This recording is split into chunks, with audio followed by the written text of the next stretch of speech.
facial expressions I'm making while I'm working, as long as I'm doing things on the painting over here. You can see what the painting is going to look like as I'm working on it, on the palette, and then I got my reference down. So, set up my air conditioner today. The extra cool in the room. I need to leave it on. The computer is still running the fan.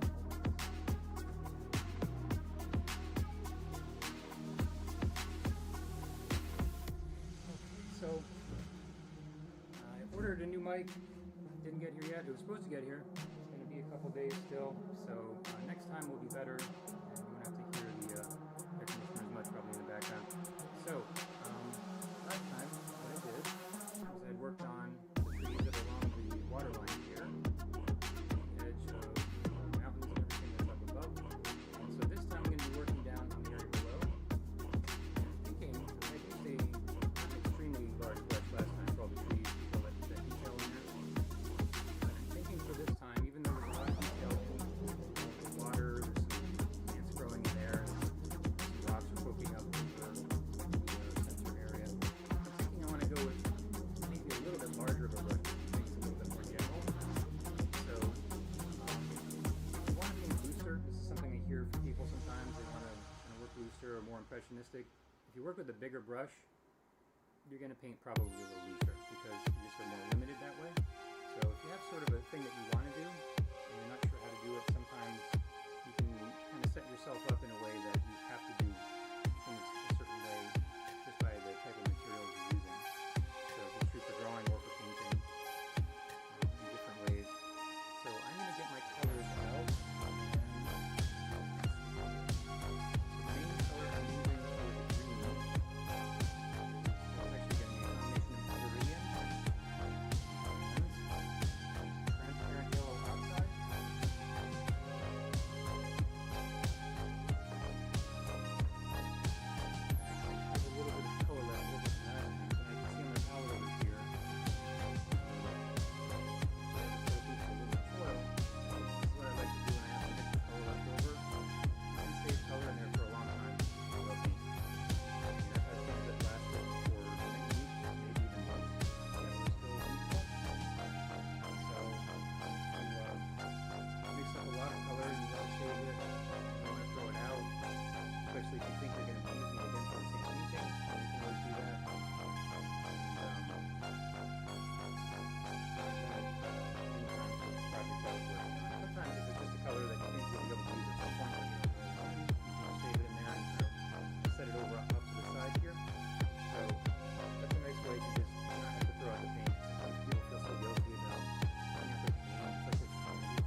rocks maybe first, actually. I'll probably go back in there and do a little bit of extra work later on, but I think I want to do the rocks first.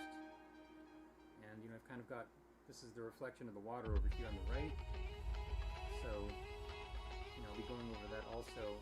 But basically the way I work most of the time is I'm looking at the painting, looking at the reference, and I'm seeing what jumps out that looks the most different right now.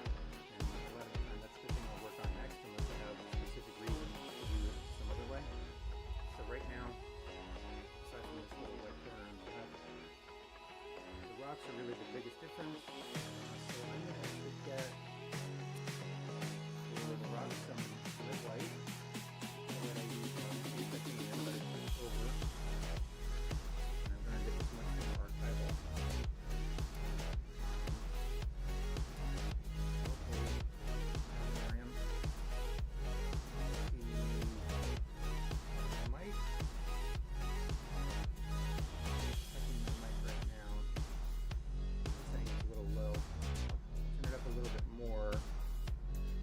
If I move at all, the mic that I have right now either will pick it up way too loud or not too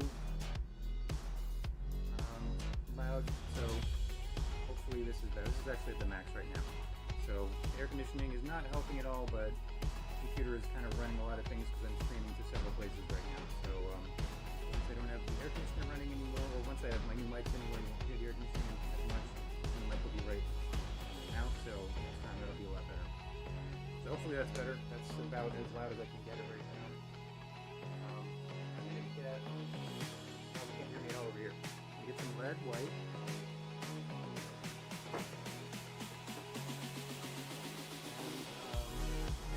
If you want to paint with lead, just be very careful with it. Very toxic. I'm looking at just this color here for the rock, that kind of dark color, and it doesn't really look like so much of a completely gray color. It's sort of a dark brown. So I'm going to get a dark brown.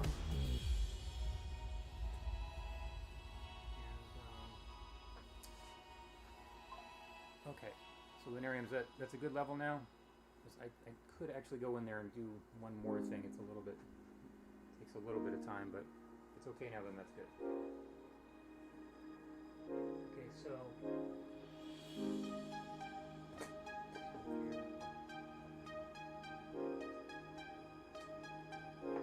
I've got a lot of colors.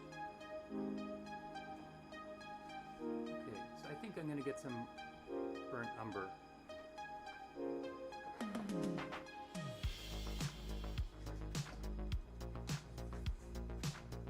Okay, so burnt umber, sometimes I've used it in place of black in the past, and there's actually a very dark area on the right there of the rock that looks like it's just pretty much black. So, and we'll get a little bit of that also.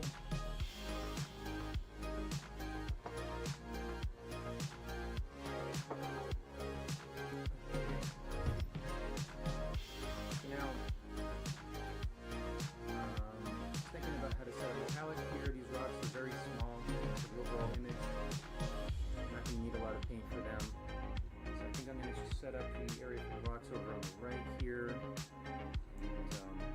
I have everything pretty close together there. By the way, if you need to open up tube of paint, it's very useful. I have these little rice strips I've used for opening up tubes of paint for probably over 20 years. Sometimes people laugh when I show them that, but they really work well.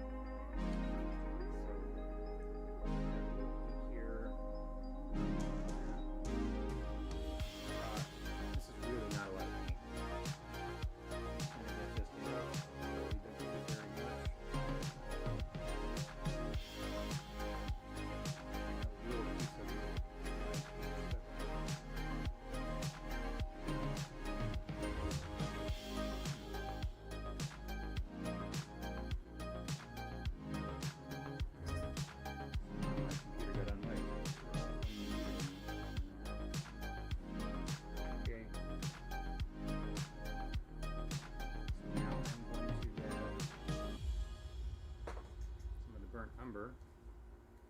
Something I like to do with burnt umber is also add a little bit of kettle-bodied oil to it while it's still wet, because if you don't, a lot of the time it will dry the it's a very matte finish.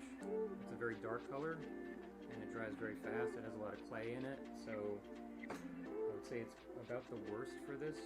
And it's kind of annoying. It's not as big of a deal if you're just going to be working on something, and then you're going to be done with it. You don't need to work on it anymore, but if you do need to work on it again, then it's a little difficult to see what color you're actually working with. You don't want to have a color that looks like it's lighter than it actually is, but then you match that color and varnish it later and you can see the colors don't match. It comes down to the surface basically just being more matte and having kind of less sheen to it. It has this just more of a hazy look. So the color is not actually different, it just looks that way until it's glazed or varnished.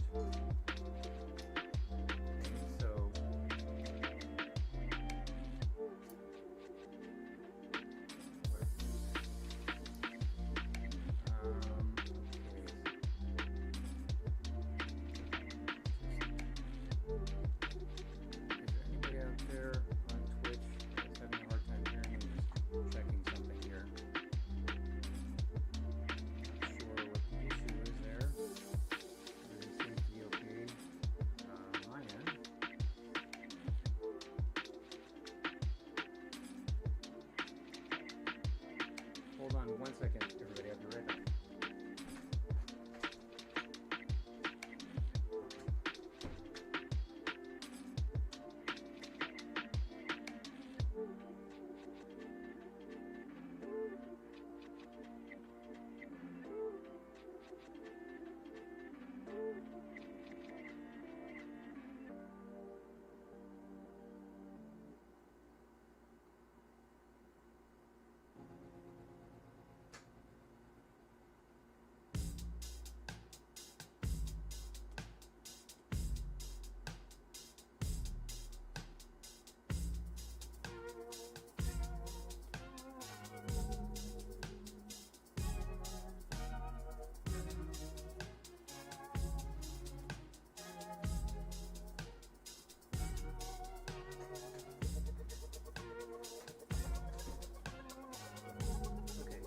Sorry about that. I'm just going to turn down the music a little bit here.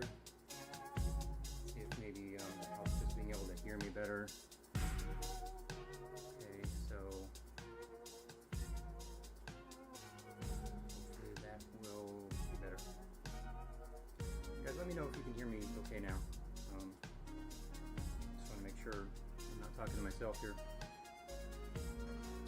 Okay, so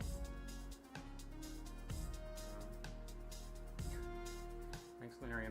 I used to watch Bob Ross a long time ago, back before he kind of has had resurgence lately. A lot of people know about him that were not alive when he was alive. So I'm going to go ahead and get a palette knife here and start mixing up some colors for the color of the rocks.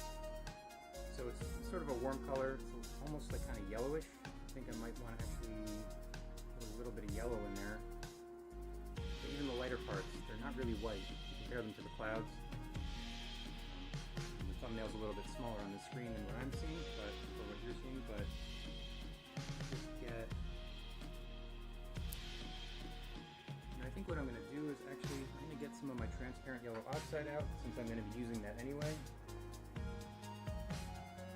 And I think that may be the color I use right around the bottom where the rocks are hitting the water. Right over here, since that's going to be going into what I'm using on the colors for the water.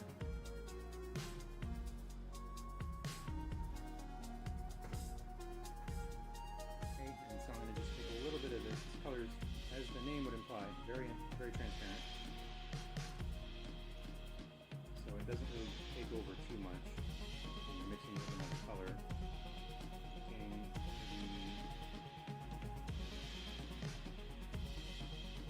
Right around there I think would work for these rocks, a little more white.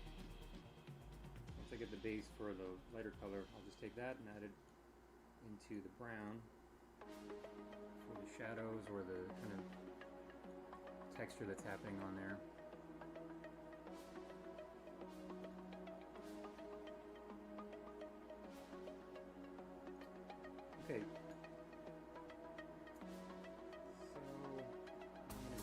it.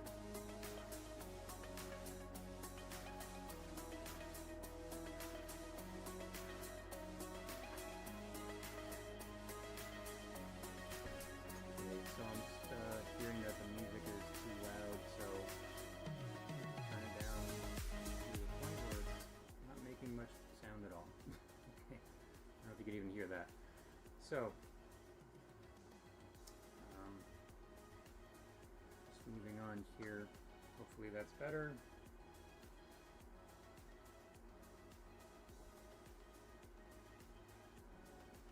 I'm going to get a little bit more white because I feel like this is not quite enough here.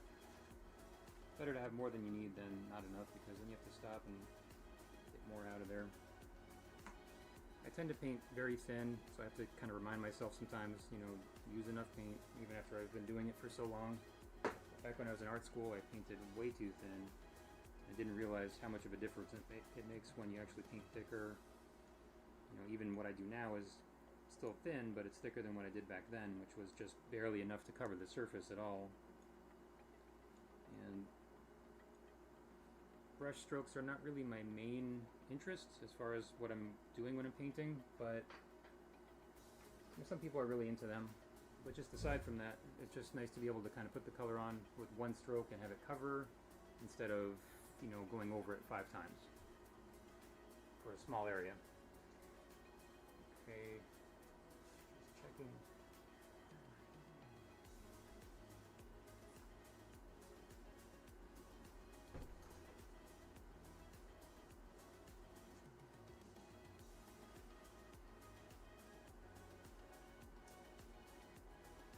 Picking my brush now, so like I was saying, I wanted something a little bit larger than last time.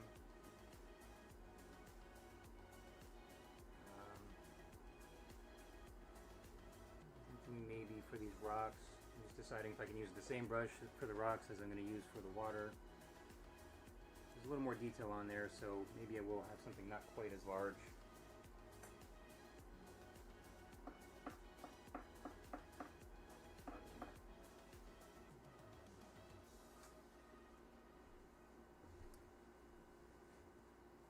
So I actually soak my brushes in oil, and I'm not using them instead of cleaning them each time, which saves a lot of time. And so I'm going to just do a quick little shape for these rocks here.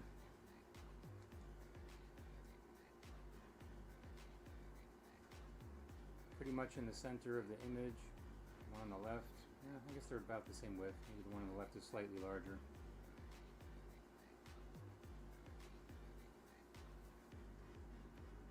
So I'm thinking that's a little bit too warm. I'm just going to get some, just the plain white. Kind of mix it on the surface there. I've got some cat fur in my brush. Once again, I swear there's got to be a use for cat fur that no one has thought of yet. It could be a major commodity in the world.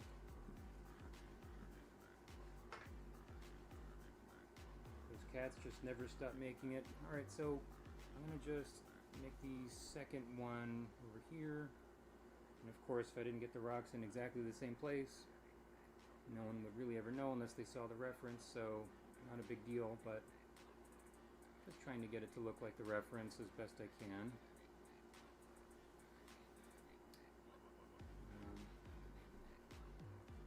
This is definitely a little extra light now, but I'm going to be going in there, adding a lot of shadow, and just kind of darkening things a little bit more. So after I do that, the idea is it'll look better. When you have that contrast, where things, you know, have a kind of big difference between the light and the shadow, it makes it look more realistic. This is typically what you see in real life, and if things are too subtle, they just kind of look kind of not so interesting. Alright, and so I'm going to go in there, I'm going to just get, you know, I don't think I'm going to be going over these rocks again, so I'm not going to add the kettle-bodied oil just to save a little time here. I'm going to just get some of this burnt umber. I'm just going to kind of dab it on there and just see what happens. It's very lightly with kind of the corner of the brush. Now I'll mix a little bit of black in there. Okay, so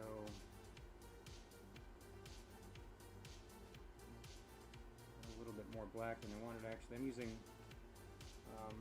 newer black from you. Natural black oxide, which is very strong. It really takes over if you get too much of it. So instead of just wiping off my brush, I'm going to just kind of spread it around. The other areas I'm going to need something like this. And you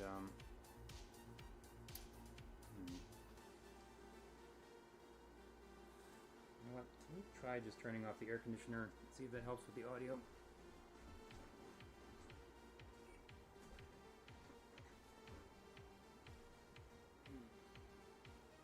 You know what? I think I know what's going on here. Hold on, sorry folks. I just switched some things around with my mic.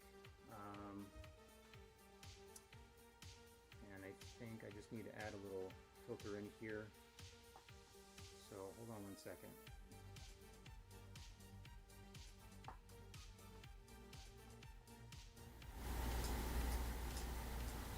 Okay. So I think that's probably going to be way better. It's probably a little too loud. Let me just actually adjust this. So I'm putting a gain on here, which is just like a little boost for the audio. Alright, so I think that will be probably way better and people can actually hear what I'm saying now instead of, you know, me just looking like I'm on mute. Okay. Alright. Putting the air conditioner back on so my computer doesn't explode. So, yeah, I'm just going to lock that. Alright. So, I'm using OBS for any of you out there that have ever used it. Great program. And so, rocks are definitely way too light still. Thanks, Brian. And just going around and adding more texture in there, and while I'm doing it, like I'm darkening the rocks, but I'm doing it in a way that's uneven, which is what I want because they're rocks. So, you know, these are very coarse looking rocks. They've got a lot of just little kind of pock marks and stuff on it. I mean, the rocks get pock marks, and it's like usually what you say about somebody's face, but, you know, I don't think the rock would mind. And there's going to be a little bit of grass growing on there. And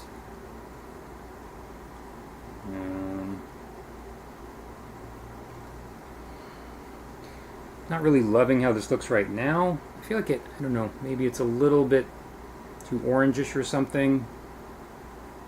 But, so like maybe the transparent yellow oxide is not exactly the perfect color for it. I might add a tiny bit of yellow in there later, I don't know. Then again, I might just look at it later and say, you know, actually I think it's fine. So, I think I want to just put in the shadow on the right. So like I was saying, you need more, you know, sometimes you need more contrast to make things look good. If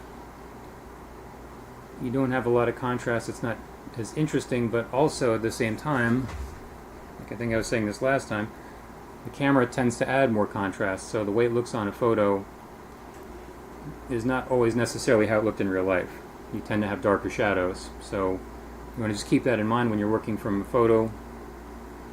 If you want to lighten the shadows a little bit, sometimes that looks better. I mean, shadows oftentimes in a situation like this, oftentimes they don't look black.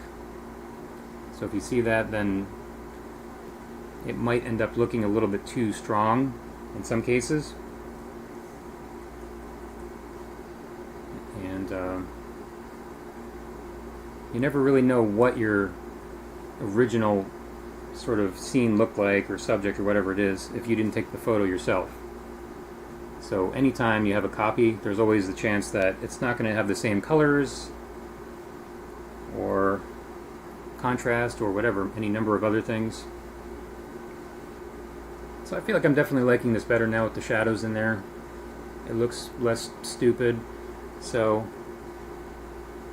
this happens all the time where things just don't look good while you're working on the, you know, one point, and then, you know, as you keep adding things, it'll look more like it's actually supposed to.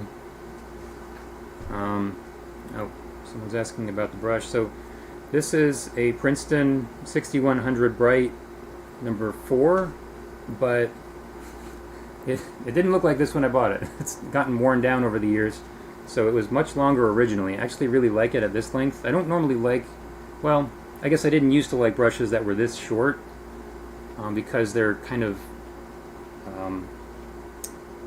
more stiff when they get short. Even like a softer bristle gets kind of stiff when it's this short.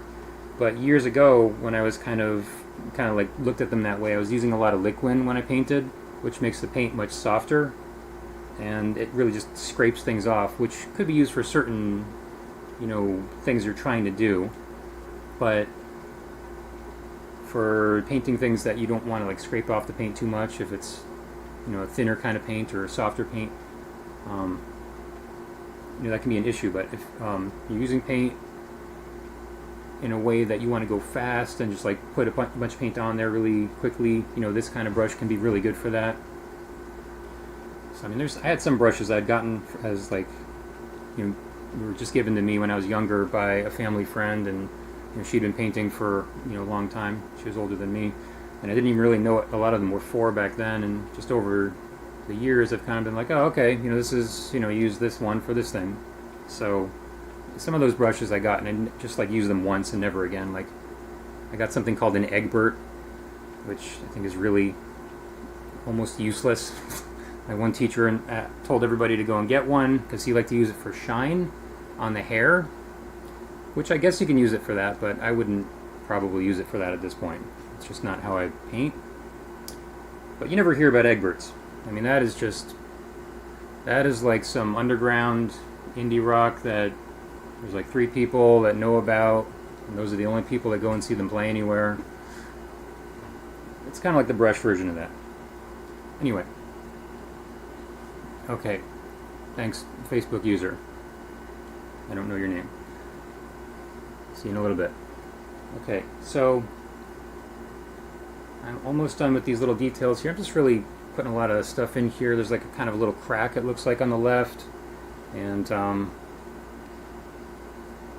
of it's just the texture like I was talking about. Some of these little things are sort of cast shadow sort of shapes almost happening, and I'm spending a little more attention on this than I'm gonna on some other parts, because these are the only 2 rocks in the whole thing, unless you count what's happening at the top of the mountains. So they're very sort of special that way. They really add a sort of different type of element to the image. So if I had like a whole, you know, beach full of rocks or something, it wouldn't really matter as much, but you know, it really stands out just because it's its own sort of unique thing there. Okay, so I could probably do a little more on these, but I think maybe I want to move on now to kind of this place where it's going into the water and it's got that sort of orange-brown look. So painting rocks, it's one of those things that you can, sometimes it can go a little bit too, I don't know, harsh looking. Like years ago I had painted some, like a scene in the woods, and the way that I did the rock, I wasn't really thrilled with it. I kind of painted it how it looked, but it was this really big rock. It was the main part of the image, and kind of was thinking about going in there and just adjusting that again. I feel like it was kind of too, not quite like mixed enough, even though there were like all these angles. Alright, so I'm going to go in there now with, I think, the transparent yellow oxide, and maybe a little white. I don't know, I might want some, just the cadmium yellow. I'm going to get some of that out too. So I'm thinking that might be a little bit more yellowish underneath there than what's just right at the edge. There's all kinds of things that can change the way that rocks look over time. But a lot of the time when you see, there's that oil from last time. A lot of the time when you see rocks that have like a reddish or orangish look, I think it's because there's iron in there and it's rusting. So I'm guessing that's what's happening with these rocks. Okay. Just push the oil aside.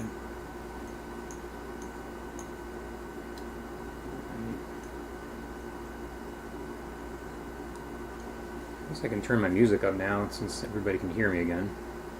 Just put it up a little bit. Maybe that's too much. Right around, I think that's pretty good. Okay. Let me know if that's too much, but I think that should be fine. Alright. So, just pushing the oil off to the side for later. That tends to happen with cadmiums kind of a lot. The oil just separates. And I have one really big tube that I kind of can't even, well, I could use it I guess, but it's like extra large, and I had it for a long time. I didn't really use it all that much. It's still like almost new basically, and the oil separated so bad with it. I tried kind of getting it back in there, and it just like squished out all over the sides and got all over my fingers, and I was trying to be really careful and it still did that, and it was just a disaster. So I eventually learned the longer you have your oil paint, the more the oil separates, and especially if it's in hot weather, that really speeds things up. So I've had this one tube for probably like 20 years almost. So it's had a lot of experience with just doing nothing and sitting there, especially since I don't use it now. Okay, so I'm liking how this is going. I'm almost getting like a yellow ochre kind of a combination with the cadmium and this transparent yellow oxide. It's kind of going off to the side here. It looks like there's maybe this rock is kind of coming up and it's just going over to an edge and then sort of dropping down like a little plateau under the water. So I might want to just exaggerate that a little bit for the way this looks, because I like the color and how it's kind of combining with the yellow or the green around it. So I'll just kind of give it a little extra right now. I might want to just cut that down later also. I don't know. We'll see how it looks. I'm going to give it a little more yellow because it's looking kind of lighter there in the reference, and it's also becoming less kind of orangish as it goes down, gets closer to the green on the bottom.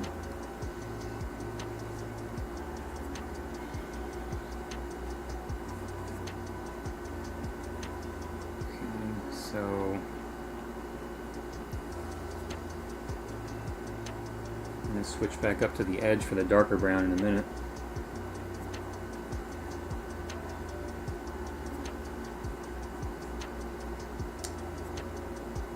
Okay, so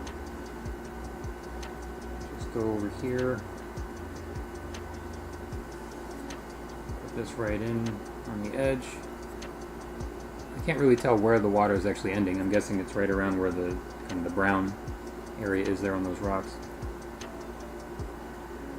It's looking a little bit abrupt right now, so I may want to just go in there and kind of tap it to get that to blend a little bit better.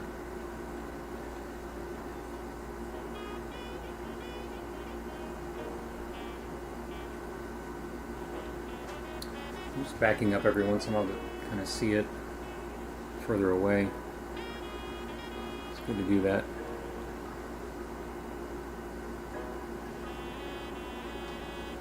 Alright, well, okay, so that's definitely extra dark, and like I was saying, it's more abrupt than I want, so I'm going to just, to start out, I'm going to just go in there with some of the more yellowish color, and that same cat fur that I got off the brush before, it's come back. I gotta like put that somewhere else. Just stick that over here. So if I could come up with an invention to get cat fur off of brushes, at least 10 people would buy it. I've got enough things to work on. So the way I'm going to just go in here with this is I'm not going to just go over it the way I just did a kind of broad stroke just now. I'm going to give it a little kind of tap with the narrow side of the brush. It's showing the yellow a little bit too much actually, but I'm going to just keep some texture in there because it's got some little gritty stuff. You may not be able to see that on the screen, but it's got this sort of pebbly, uneven look about it.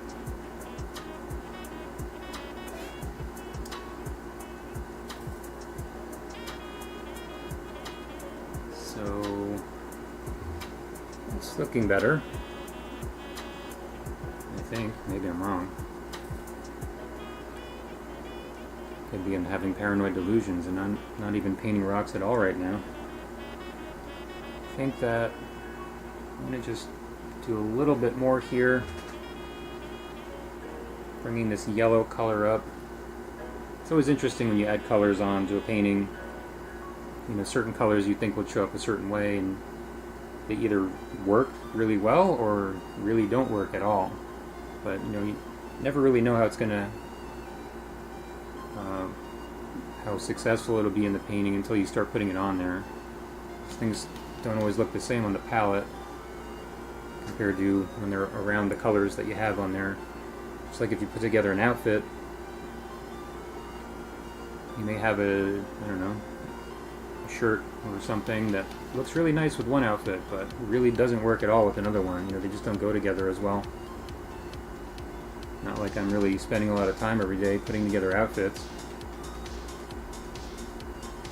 I know there are people that do that though. Okay, so I think I'm gonna move on to the green in a minute. Actually, okay, well there was that whole thing with like the abruptness. I feel like now that I've gone over that and put some of that yellow back in there, it's definitely softened the edge for the darker brown, or whatever, the medium brown. I think maybe I could actually add something in there a little bit more, but I don't know if I want to do it now or later. I guess I'll do it now.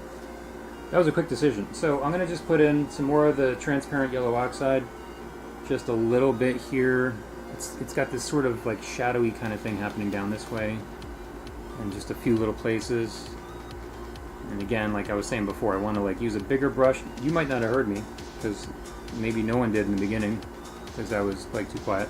But I want to use a little bit bigger of a brush today for the water, but I'm really adding more detail for these rocks than I'm planning to do for the water. I say that now, but by the time I'm done with this, I may be using a microscope and painting with a needle, because I often start out thinking, I'm going to do this fast, and then it doesn't go that way. But I think that's alright. I'm going to just give it a little bit, kind of a blend here on the bottom, and then go on to the green water.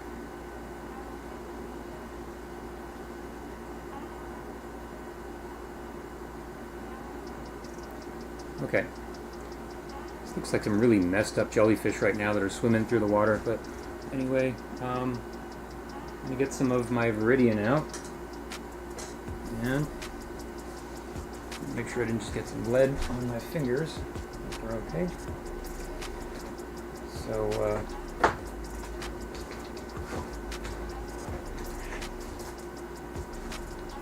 also move some of this oil out of the way before I put down my green. Oh, actually I have some green from last time. I can use some of that, but I'm going to need more. So I think I'm going to corral this together a little bit more.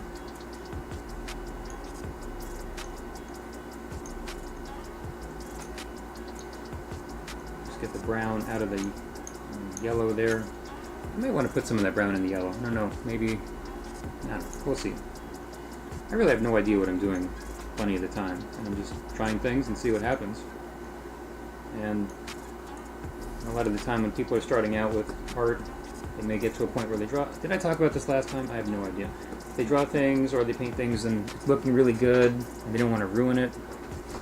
So they kind of feel like they want to just leave it that way, but you're in a constant state of ruining it whenever you do anything with a painting. I mean, that's maybe a little bit of an extreme way to put it, but you have to be willing to just do what needs to be done for the painting, which may not work well at all. But with oils, you can always paint over it. And you can do that with acrylics too and other mediums, but certain things not as much, like watercolors. So there's always going to be this kind of risk of things not going the way you want, and Sometimes it's not that hard to fix. Sometimes it is a lot harder. Or maybe you just have something that just comes out a really nice way and you don't want to have it not go well, because then if you redo it, it may not look the same, which sometimes happens. But that's just painting. So it's kind of like Stephen King, one of my favorite authors, has a saying, kill your darlings, which means you have to be willing to kill off a character if the story needs it. So it's very much like that with painting. You have to be willing to just take a risk on it, or else it'll probably end up being kind of mediocre, even if there's that one part you like. Or it'll just look unfinished. So this color I have right here is very much like the color I need for the final, painting layer.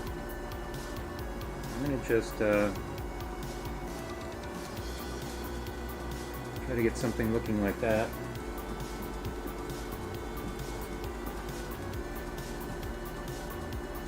And I probably need some more yellow also. Let's see. Probably need a bigger palette knife. Oh, like that famous line from that movie. We're gonna need a bigger palette knife. So I think maybe more green than that. And yeah, that's looking like it's good. This is not the color, these are not the colors that I used to get this original color. So I'm going to go over it now with two different colors, and it's matching just fine. Right.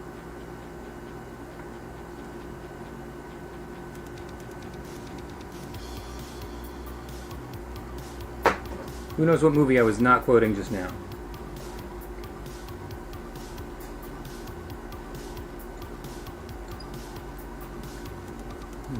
Nobody? Okay.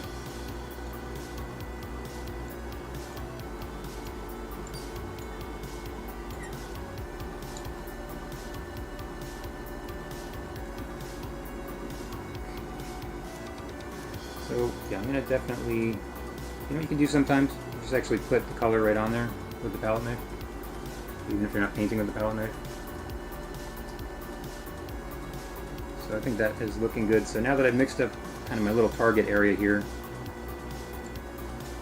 and just get a different palette knife and use that to get more of the color, because this one is just going to take a little bit too long.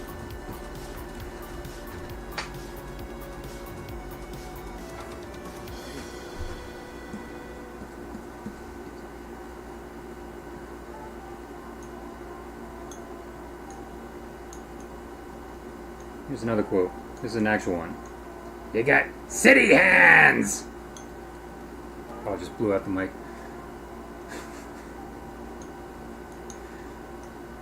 This was some...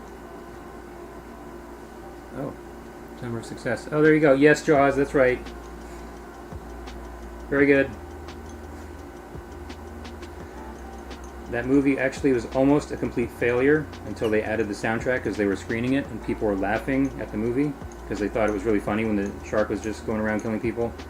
As soon as they added in that famous soundtrack, the kind of clincher or whatever you call it, everyone just dropped the load in their pants, and it was a huge success. And like, that could have been the end of Steven Spielberg, just that one movie. So good for him for getting a good guy to do the soundtrack. I think he just died 3-4 years ago, the cello player that played that. So anyway, just trying to get the right balance here, these two colors. I don't want to go overboard with getting two of them at the same time. Sometimes you can just kind of get an idea, like after mixing up the color, you need kind of a 1-to-1 ratio, or whatever it is, maybe 1-to-2 or something like that. Thinking it seems something along the lines of 1-to-1 here. I don't know.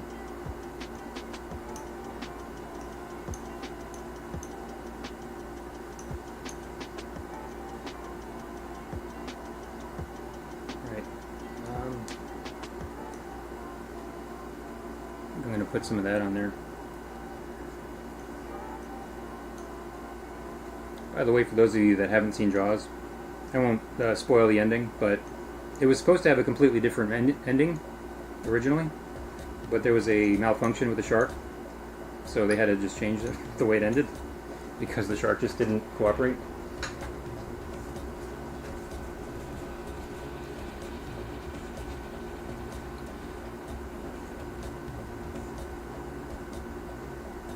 But you had no idea you were going to get movie fun facts today.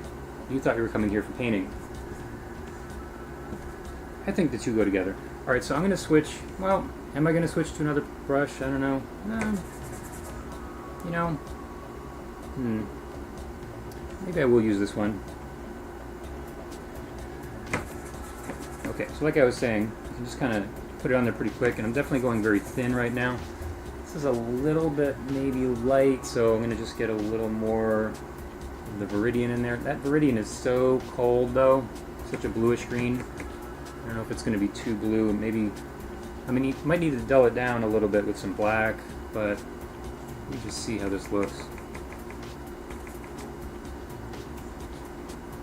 Yeah, I think what I want to do here is use the main color just mixed up, and then maybe add a little bit of black to that for the darker areas. So I'm just put on some lighter yellow or lighter green. And there's a weird thing about green where if you add black, well, it's really about yellow. If you add black to yellow, a lot of the time it looks greenish, which has to do with the fact that the color that we see as yellow doesn't really exist. Am I kind of blowing your mind right now? We see yellow as a separate color to green, but it's actually a shade of green. We just perceive it that way, which is probably why when we see black added to yellow, it looks kind of like green, which would be an unusual thing because colors don't normally shift that way. But if you look at the lights that make up a TV screen, it's most of them anyway, it's red, green, and blue. There's no yellow in there. But the green gets light enough and it turns yellow. Maybe with a little bit of red. Alright, so I'm looking at this color over here, and I'm noticing it's not very obvious, but there's this kind of bluish cast to the reflection right there. And you know, looking from the one right side to the left side, you can kind of see it.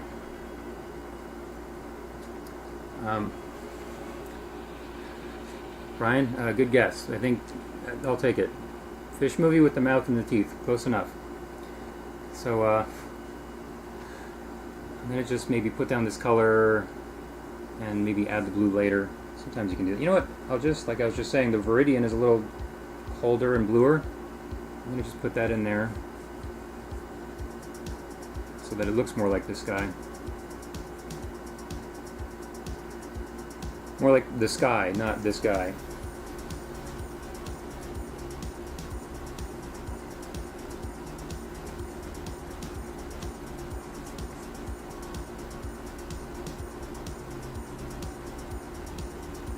Another time you can have sinking happening more often, which is the matte finish I was talking about, is if you paint very thin, like really, really thin.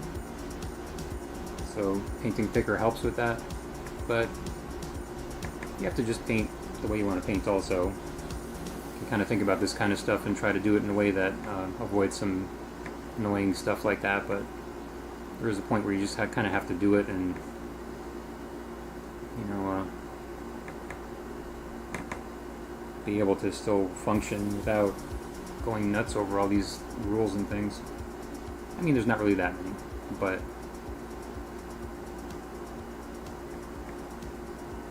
there's a few that are worth paying attention to.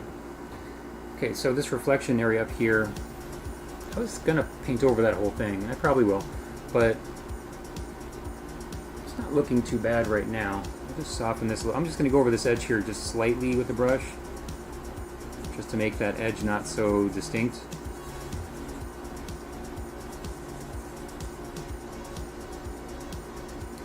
Oh, Summer Wheatley's asking, how do you know what part to paint first? So, I'm just constantly deciding what to paint as I go along. Sometimes I start out knowing what I want to paint first, but with the landscape, you usually start with the furthest away point and then work closer so they can overlap the edges a little bit. right now I'm just kind of doing all the lighter green stuff, and then I'm going to take the color I'm using and mix it into a little bit of blacks for the darker areas. Of course, there are some places in the foreground where there's this green and then there's little patches of the plants growing under the water that are in there. So I guess I've got more of this green than I thought I would need. I was thinking it might not be enough. So really there's more than one way to paint most things. I tell people all the time. Just because I'm doing it this way, that doesn't mean that's the only way you should do it. If you want to do it a different way, that's often going to be alright in many cases.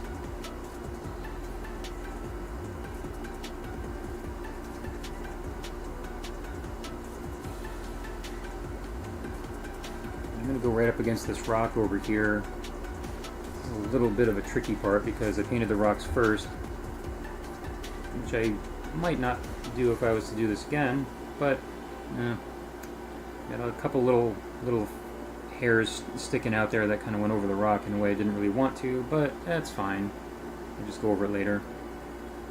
Or it'll kind of maybe add a nice blending effect that might not be so bad. It's like right here I'm blending this sort of the yellowish part in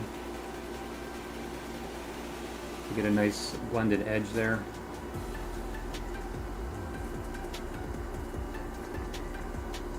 Let's just back away from this because I feel like it's a little bit light, even though I'm going to add some of the black. I guess it's okay. It's always going to be different when you add a color on there, so you have to kind of think in your mind what that's going to look like, because it should look too light if I'm going to add something to make it darker. But at the same time, that's what you're going off of right now, so it's like you have to just allow it to be wrong until you fix it.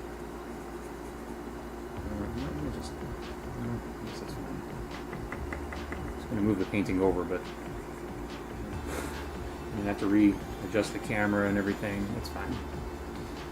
So I think I'm going to get some of that black in there, and maybe I'll even just use the mixture I have of the black and the brown here, which will kind of cut the black a little bit because it's so strong.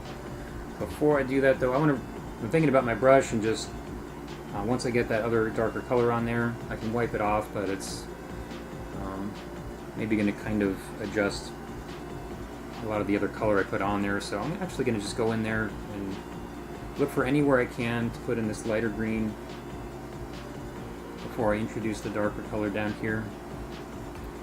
There's a bunch of stuff going on with the rocks here, or I guess maybe it's one big rock actually. I'm not really going to get too involved with that. Trying to keep this, in fact maybe I'll back away a little bit. Trying to keep this kind of general looking, a little bit loose. This is how I do things when I'm painting outside plein air. I have to hold up here so I don't get paint on my hand or my glove. Okay. I left that white part in the corner there from when I originally did this because I had a clamp there. I had a different sort of setup for it. So that's why that's there. I'm just going to go over the whole thing. It's just annoying to look at. Even though it's the wrong color. That's fine. Alright, so you know, I might want to just kind of come in here, do some of the darker part, and then go back in with the lighter green. I feel like that's probably going to look better than just doing all the light green first. It's getting a little bit tough to even kind of keep track of which part I'm looking at now because there's so much random stuff going on down there. So, just squinting, looking at this back and forth to kind of reduce things to a more basic version. Now the rock, even the greener part underneath the rock, is still a little bit more yellow than what's happening on the left side. So that's a really subtle thing that's happening, but it looks that way. I'm only going to go over to here because then I have the light coming off of the sky. That's making that whitish right over there.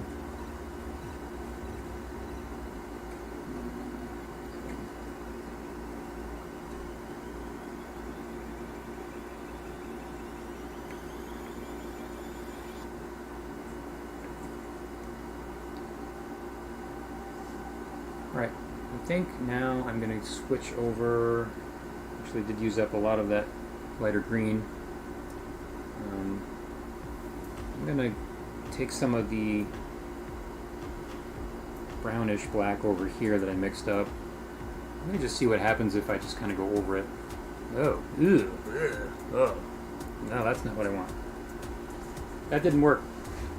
Okay, so definitely the brown is way too warm looking right there.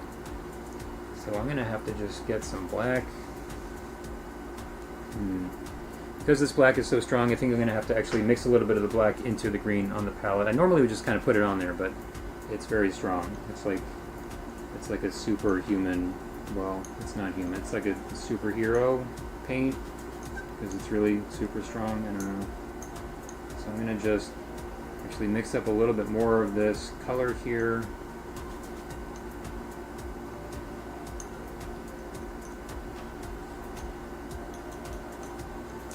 And it's not really that much.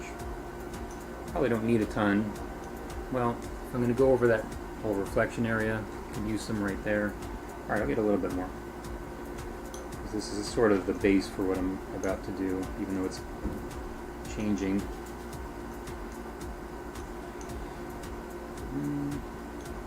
Okay.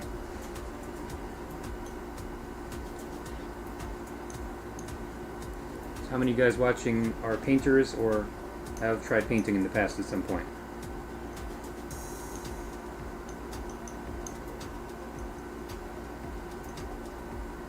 I've been doing it since the 90s with oils.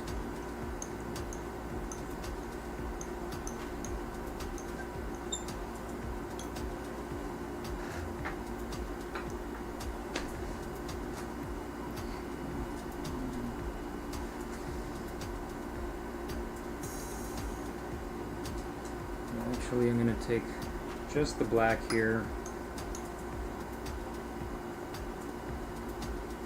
Bring it over down this way. Kind of have its own little corner right down here with this darker version of the green. So black is like white, where if you're mixing things and you're taking a color and adding black to it, that's called a shade. If you're adding white, that's called a tint. So there's some cases where you would think that would be the obvious way to make something lighter or darker, but it doesn't always look the way you want if you do that. Definitely, especially with white. Some cases where yellow would be better, or just a lighter version of something more saturated, or just white can sometimes look kind of washed out or just kind of blah. So sometimes it is fitting for what you're doing, sometimes not. So in this case, I think the black is okay. I'm still not even sure actually. But the brown definitely didn't work, so I think if I'm not using this, I don't know what I'm doing. Okay, so I'm going to come in here and still looking, you know what, I might just be kind of mixing the brown around that's already on there, but just try to make sure that I don't have any brown like over here. Yeah, that's still looking a lot warmer than I expected. I don't know if that's because there's something on the brush. But yeah, I don't like that. Looks dumb. So the color's not really matching the reflection, is not matching what's happening above the water. So I'm going to need to... This is surprising. I was not expecting the black to look this warm. I mean, some blacks do tend to mix warmer and some mix cooler. I'm going to just take a little bit of this green and put it in there because it's a cool green. Let me see what happens if I do that. So I'm looking at it on the palette here and it looks pretty warm compared to that. So let me just see. I'm going to try a different area over here. Yeah, I guess that's pretty good actually. Every day is a new adventure when you're painting with oils. I mean, if you're painting with oils every day at least.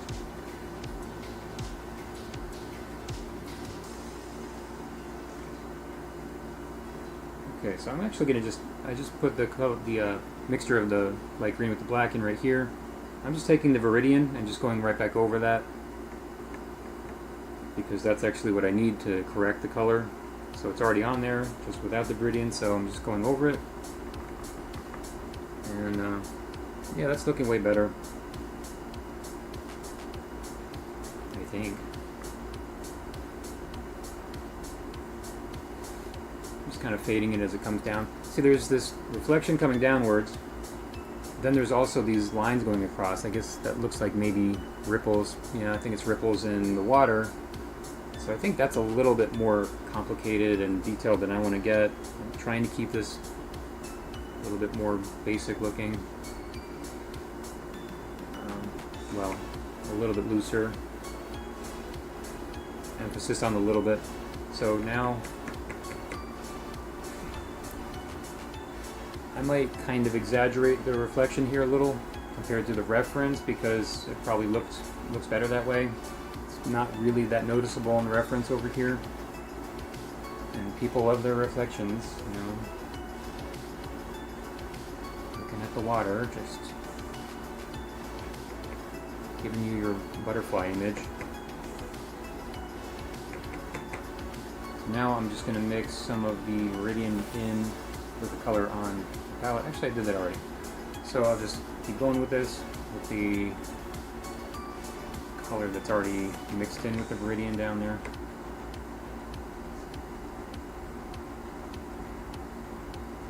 Right, and I'm gonna bring this down some more. Looking at where this is compared to the rocks.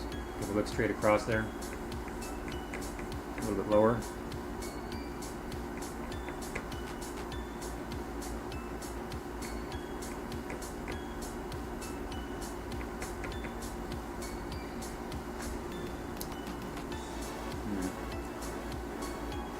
Alright, so I think that's probably okay for that part. I'm going to just look at what I need to do next. There's a little place in between the rocks here that's a little bit darker. I'm not exactly sure why. It's a little darker than what's happening right here, but I'm going to go in and do that part.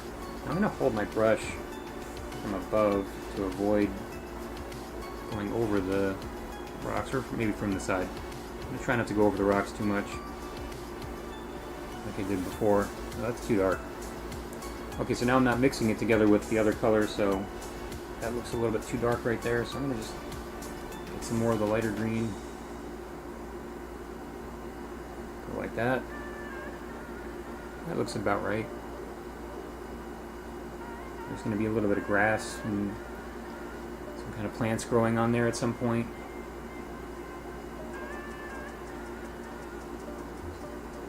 You know, so I just disturbed the edge of the rock a little bit, but I kind of like the way it looks, so I'm not bothered by that. Just go over this over here also. Always good to use your reference, like stick to it basically as much as you can for the most part, but you can change it also if there's certain things that would look better if you didn't put them in there, or if you adjusted just maybe something is in a place that doesn't look very nice, or it's standing out too much.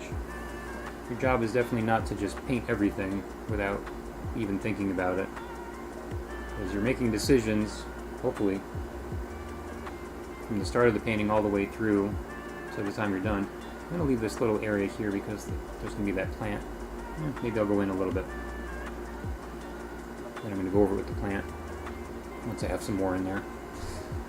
Okay, so just looking at the value against this rock here also, and I feel like this is a little close here. It's not too bad, but I'm actually going to go over this just to give it a little bit more contrast right there. It's not really going to be a big difference. But, yeah, I like that better. So, okay, I think that's about it for this lighter area on the top, stuff on the bottom. I'm going to go back in there with some of the darker color for the plants that are happening, but first I'm going to just, well, Alright, before I do the reflection, I'm going to do that. So, let me just go in there and mix in some of the black with the green. This is going to be a lot blacker, a lot darker than the reflection I did over there on the left. Okay.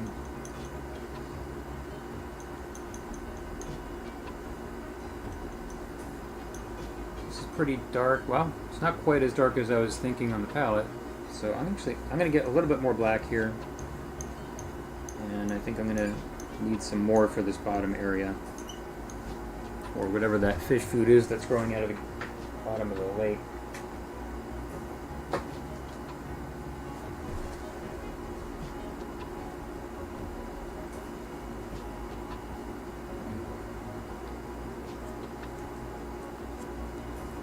I'm gonna need a new paper towel soon. It's getting kind of full.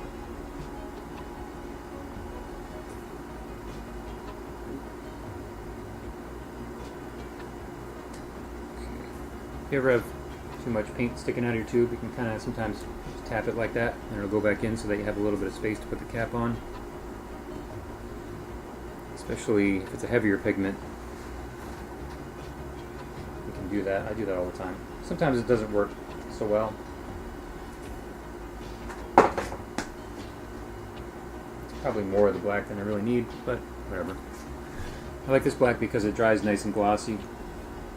A lot of them, like the burnt umber, a lot of them dry pretty matte. So it's just one less step that I have to do with adding oil in there or something. So, you know, it's nice. Okay, now this is actually still not as dark as I was expecting. And that stuff is pretty dark on the bottom, in the reference. I'm going to get a little more. Try to keep some of that green, lighter green over there, because I'm probably going to want to add some little kind of holes here and there, kind of poking through on the bottom.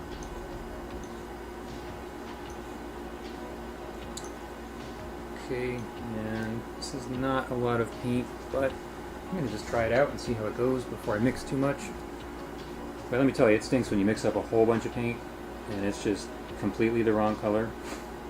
I've done that before. Sometimes I'll test it and it's like, yeah, that looks good, and then I mix up, like one time I spent like, you know, an embarrassing amount of time mixing up a color, and it just was all, like, it was just all garbage. Like, it just all got thrown out because it didn't match at all what I wanted. Alright, so this is looking, again, too warm, so I'm going to add a bunch of Viridian in there. So I guess really this is just a pretty warm black. I haven't really been using it for all that long, so this is kind of a new color for me. So I'm going to just get a bunch of that Viridian, and now on the palette it should look, like the color I'm going to mix up should look much cooler than the color I have over there already. That's how I'll be able to tell that it's more what I want, a cooler color.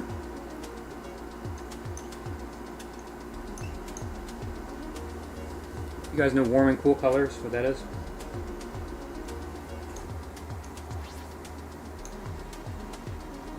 Very important to know when you're working with oils, or I guess you could say most things that involve color with art.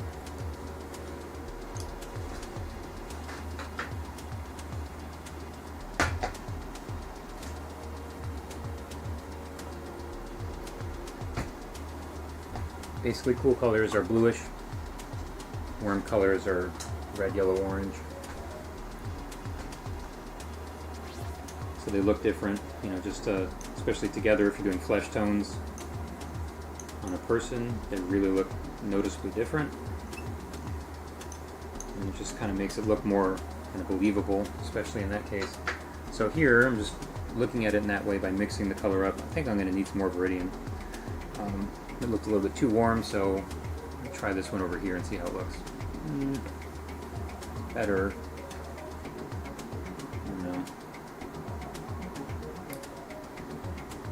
I think I might, well, yeah, I guess I don't want to go too farther into the Viridian with that area. Let me try this and just kind of, I'm going to actually come over here. is a little bit extra dark.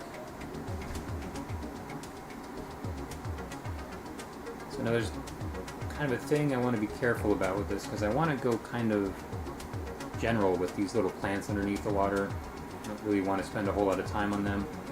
But at the same time, usually things in the foreground are going to be sharper than what's in the background, so you don't want that to be kind of confusing looking. So I'm kind of doing things for this area sort of backwards. I don't know if it's going to look okay or not, so just try it out and see how it goes.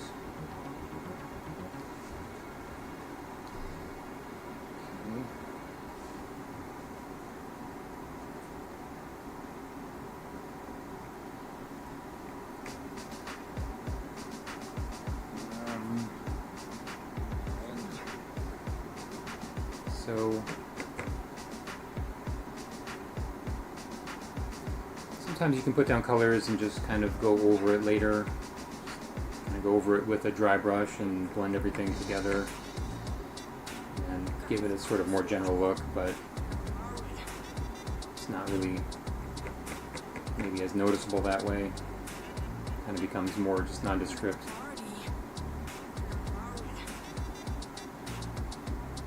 You have to also be careful because there's a chance that all this stuff that I'm painting over here, when somebody looks at this painting and it's done, they might not have any idea what it is. Like, it might look like there was garbage thrown in the lake, or you know, they might not be sure if it's like a school of fish or who knows what. So that would be a problem.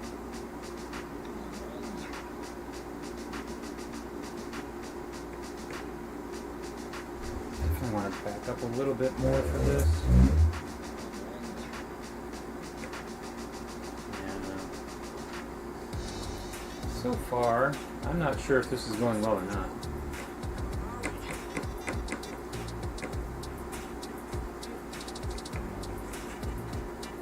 I guess it's going alright.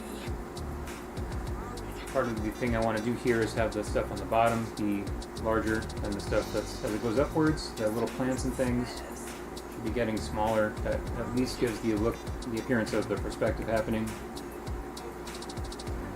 So, if that wasn't happening, it would look even more confusing.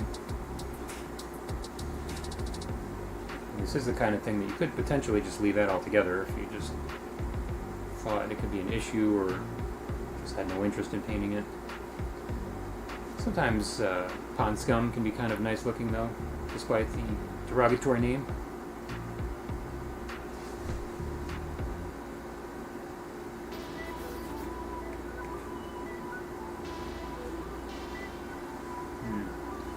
Okay, got almost all of it in there now. I think it's going alright. Feeling better about it. Still looks a little weird. I'm going to add just a few of these little kind of shrimpy guys over here. Some kind of little stragglers. It looks like it's just not really hanging around as much out as you get further away from these rocks. So maybe when the water is really low, these plants kind of like to have a little bit of air every once in a while. I don't know.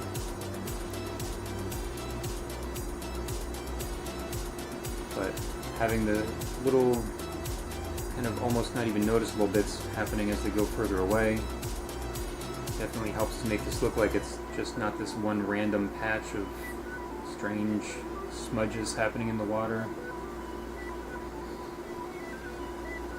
It also helps with the perspective edge or perspective angle of things.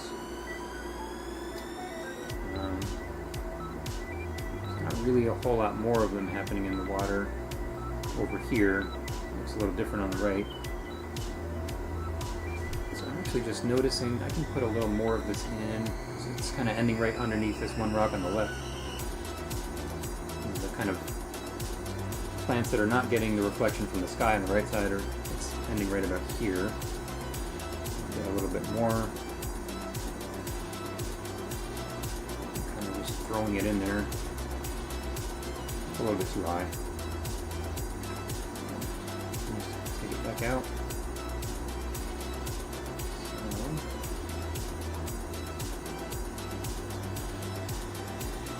didn't really wipe off my brush, and I just kind of keep going with it because there's so much stuff going on down there with the texture of the rocks and things. I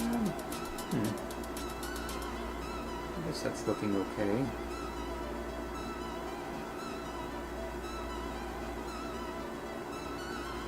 There is also this little area down here, which is not one of these plants, but there's sort of a little crevasse opening up right there. That's a fancy word. Kind of like this. And I think I'm liking how that's going. I'm going to just keep going, sort of switch over for a minute, kind of do these little kind of things happening in the rock right there. That's kind of fun. Little kind of breaks in the rock. Of course, I need to blend the color a little bit more, so probably would have been better to do that first, but whatever.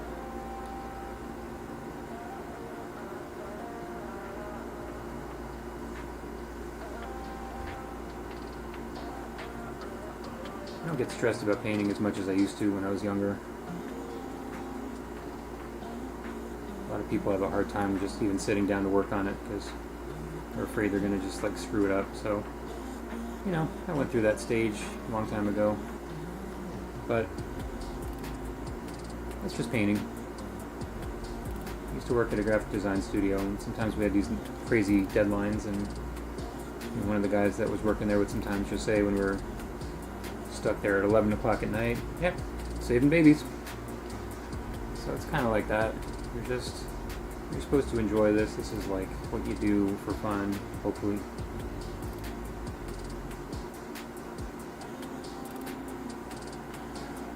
Alright, it's getting a little bit dark there maybe, but I think it's probably alright at this point. I'll just add in, there's another little ledge right over here.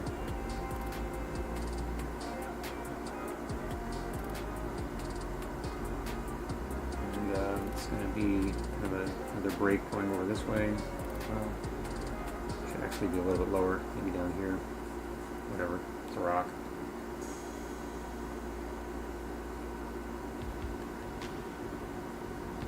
And this yellow part right over this way, this is definitely way too much.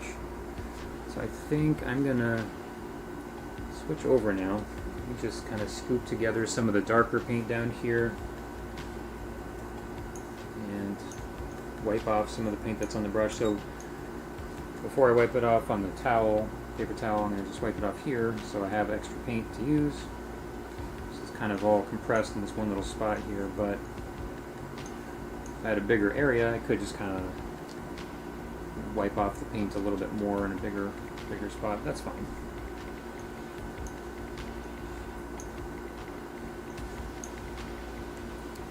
And I'm going to get the rest of it off, or at least most of it, with the paper towel. I'm going to need to switch paper towels in a minute.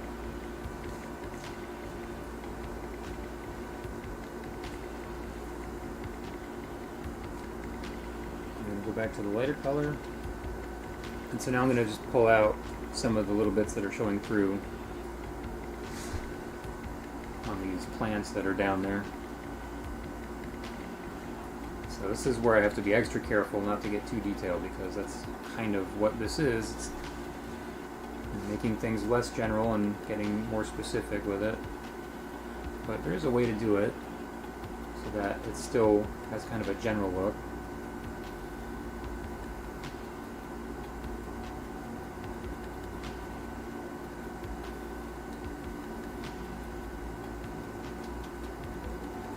I think I'm liking how this is coming out. I painted a bunch of lily pads in sort of a canal that's close to where I live not too long ago, and it was pretty tricky.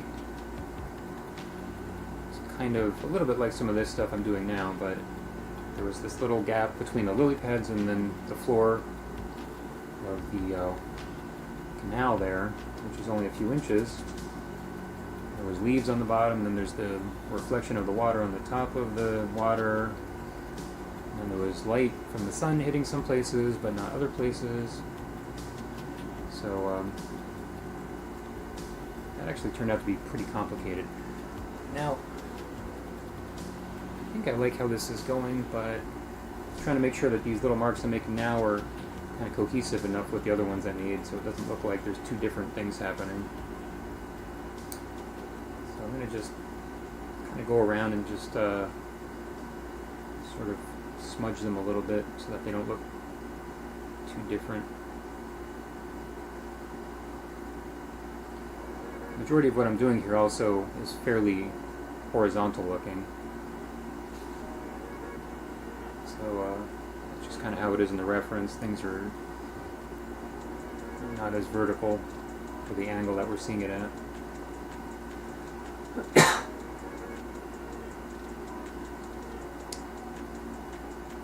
so I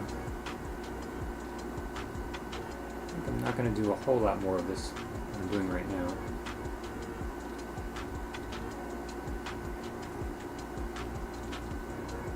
I like to squint pretty often, especially for something like this, and just like looking at how it's going to look from far away. You kind of get that effect when you squint. Very different from when I'm squinting when I don't have my glasses on and I can't see anything because I have garbage vision. It's a different thing. So I think I'm almost there now with this.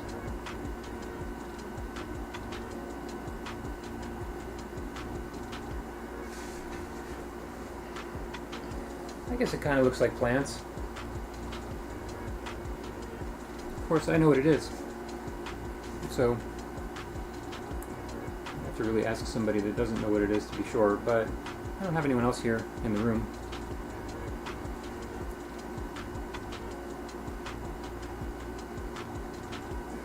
What do you guys think? Does this look like plants on the bottom, or is it just kind of weird looking? Kind of dancing right on that edge of weird and plant.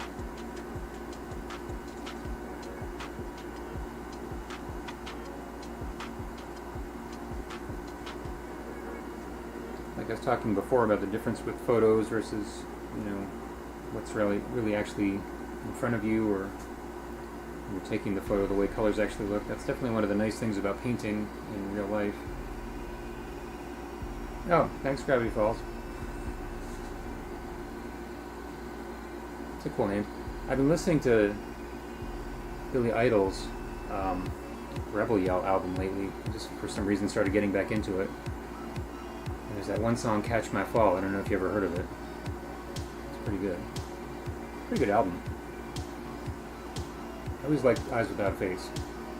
That makes me think of Gremlins and GoBots.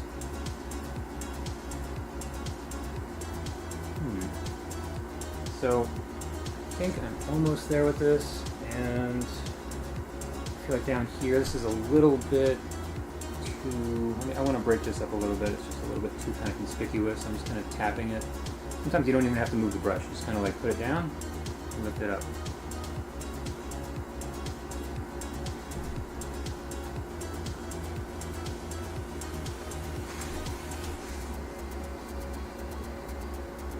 Okay, and maybe a little bit more right here. Okay, and this will probably be better when there's actually plants on the other side too. Looks very different in the photo though on the right. It seems like the sky is not really reflecting that much, but when you look at what's in the water, it's really much lower contrast. So there's a pretty big difference in that way. So I'm thinking, I guess I'm going to keep going with these rocks, or this one big rock here in the middle. And just work on this part here because it's intentionally put down more yellow than needed. Figured I would just blend it, which is what I'm doing now. Just kind of yellow edge that's showing up on some things under the water. Almost looks a little bit like you see in Yellowstone. Oh, that's cool. Gravity Falls is working with me. That's nice. Thanks. There's these little areas where the stuff that comes out, the minerals and things that come out of, like Old Faithful and the different geysers, has this kind of look where it turns yellow or orange. In some cases, they're almost like little mountains. So it's pretty cool. Gravity Falls, what are you working on? Landscape or something else? Be a nice name for a town if there was like waterfalls nearby. Okay,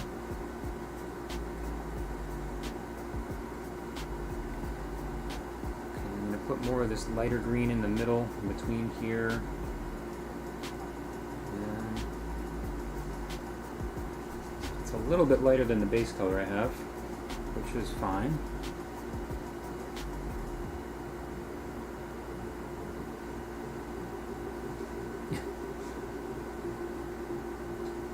Thanks, Summer.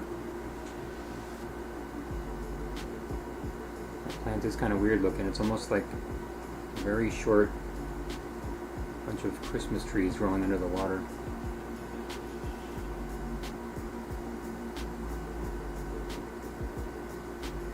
I'm going to break up some of this yellow over here also. Breaking it up like a Monopoly. Just for Ticketmaster is getting broken up. Years monopolizing.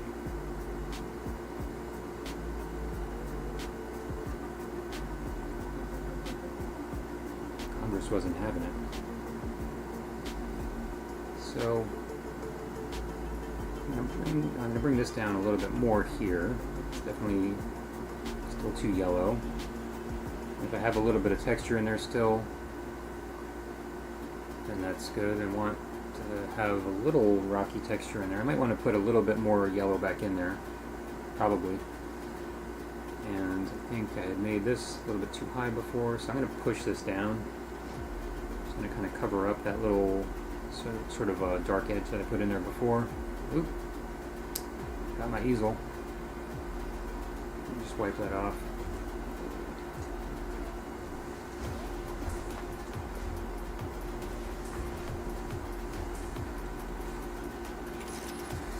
Alright, so keep my pen getting all full of paint. I guess I'm not really leaning on it too much, but I always like to wipe off the paint when it gets on there.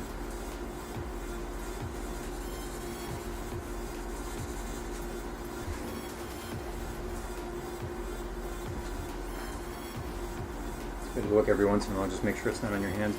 I would wear 2 gloves if it wouldn't drive me out of my mind. That's a good idea in general when you're painting. I don't really even like wearing one though. But when I started working with lead, I was like, okay, yeah, I don't want to die, so I'm going to just start doing that. Oh wow, Gravity Falls is working with epoxy resin. That's cool, flowered pendant.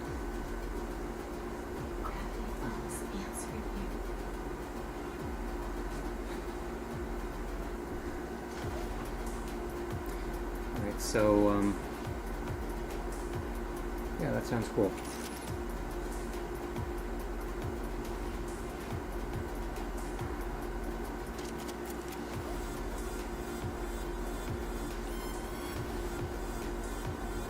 Where I used to go to, I was into anime back in the 90s before it was really anywhere near as big as it is now, and I was one of those people that went to conventions, but you really couldn't find it too many other places at that point. So I remember seeing a lot of, I don't know if it was epoxy resin, but resin little figures for different anime stuff back then. I don't know if they still do that now. But there was different Godzilla monster kits and stuff people had here and there.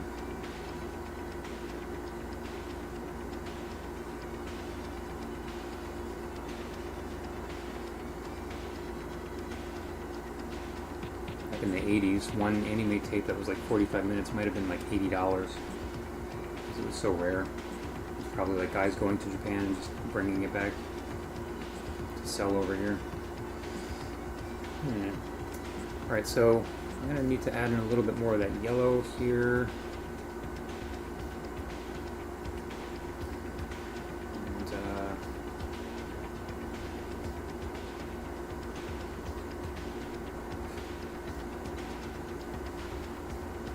maybe first I'm going to just put a little bit more of this light green in over this way.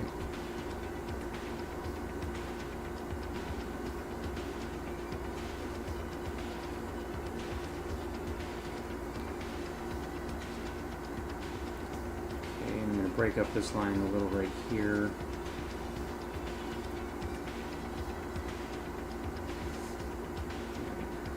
So this is almost it for this light green.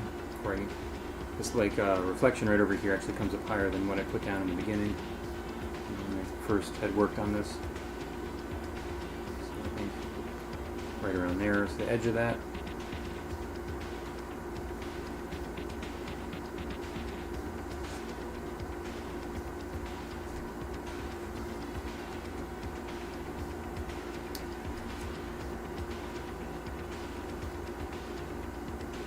Right, so I think, well, you know what, I'm going to do a little bit more right over here. It's easy to miss the edges if you're not really looking at them too close.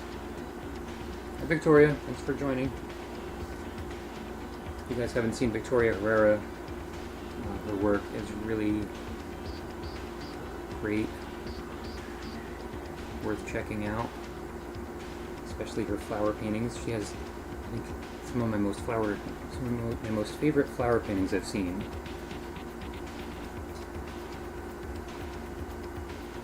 Adrian Stein's been doing some really great ones lately too.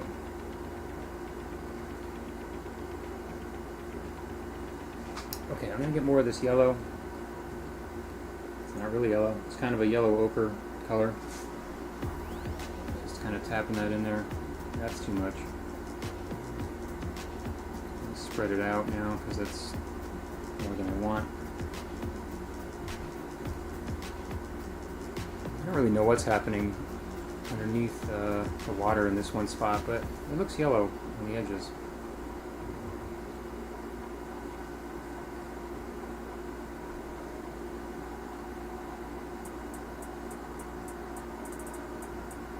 Okay. Gravity Falls is telling us about her method with wire and making the epoxy resin stuff. Cool. Definitely find as an artist, if you're doing it a lot, it's usually something you do on your own. So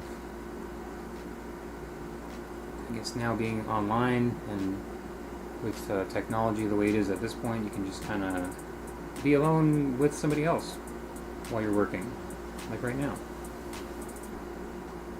So that's nice.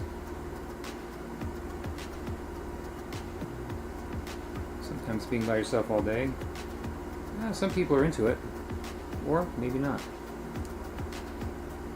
I always hear from people that have regular jobs, like, oh wow, you don't have to be around anyone else, that must be so great. And I'm like, well, you know, I don't have to deal with any kind of antics from somebody I don't want to be around, but it is nice to see other humans sometimes.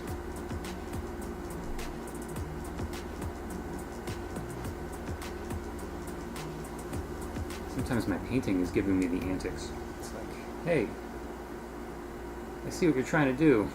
I'm not going to cooperate. Make me. So I'm blending this yellow in here with the light green color, and I'm getting something that looks right around what I want.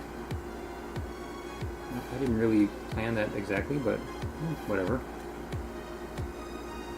Nice when things actually work out without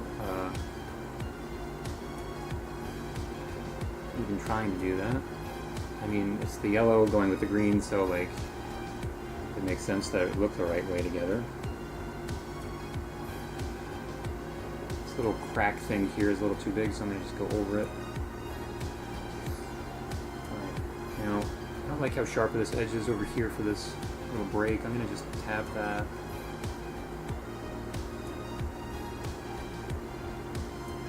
Get it to be a little bit softer. It's kind of what I was talking about before with the big giant rock I did in the woods. I feel like these edges, the kind of cracks I did were too hard. So that was the first time I really spent a lot of time painting a rock. sometimes the first time doesn't go so well. First time I ever painted plants, it was too green. Like, it was like really green. It was like you had to put on sunglasses to look at the painting green. I realized later. At the time, I was like, oh, it's such a nice color. Then eventually I was like, oh wow, that's too much.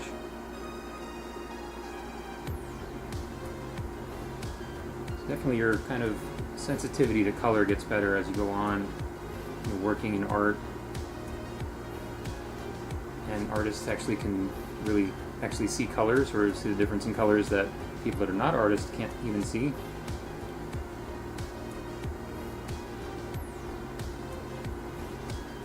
Sounds snooty, it's true.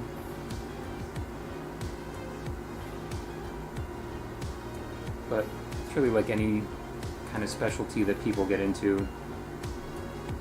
Like wine tasting, like I haven't had wine for a long time, but some people that can tell the different things that are in wine, I'm like, I don't understand. It's like you taste it, it just tastes like wine. But there's all these things that are there, and these people just kind of get to a point where they can pick them out. So the color is kind of like that, being an artist. You just kind of notice these tiny little differences that most people wouldn't notice just in general, because they're just not looking for it. But even if you ask them about it, you know, they don't really see things the same way. So I guess I'm kind of liking the way this looks. It has a kind of rainbow effect that's happening now, with the rocks going down into the water. I feel like maybe this edge right here is not hard enough, though. It's just like blending too much into the kind of green in the background. Oh. When I read Gravity Falls, I want to say Gravity Kills. That's a different band. Not that there's a Gravity Falls band. Okay. Your daughter got you into that school.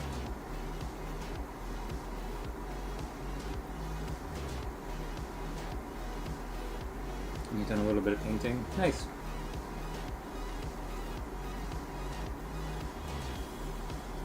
Yeah, first time can be kind of scary. And the first time I ever painted with oils, well, one of the first times, I was like, it did not go well. I was really not so sure it was going to be something I was going to do for very much longer, because it was really rough. That was a palette knife painting, though. It was first painting I did in art school, and I didn't have a good time with it. It didn't go well. It came out okay, but I was really struggling.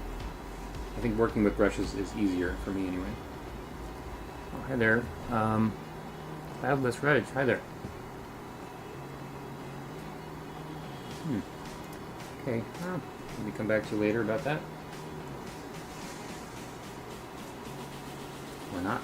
Okay, so just gonna make this harder right up here so that the edge is a little bit more separated from the area in the back.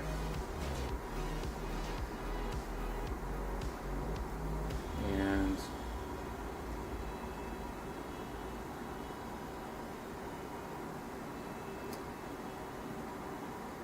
I feel like this is starting to get like a kind of dinosaur skull look over here. I think I'm going to need a little more yellow here. It's getting kind of too dark in that spot.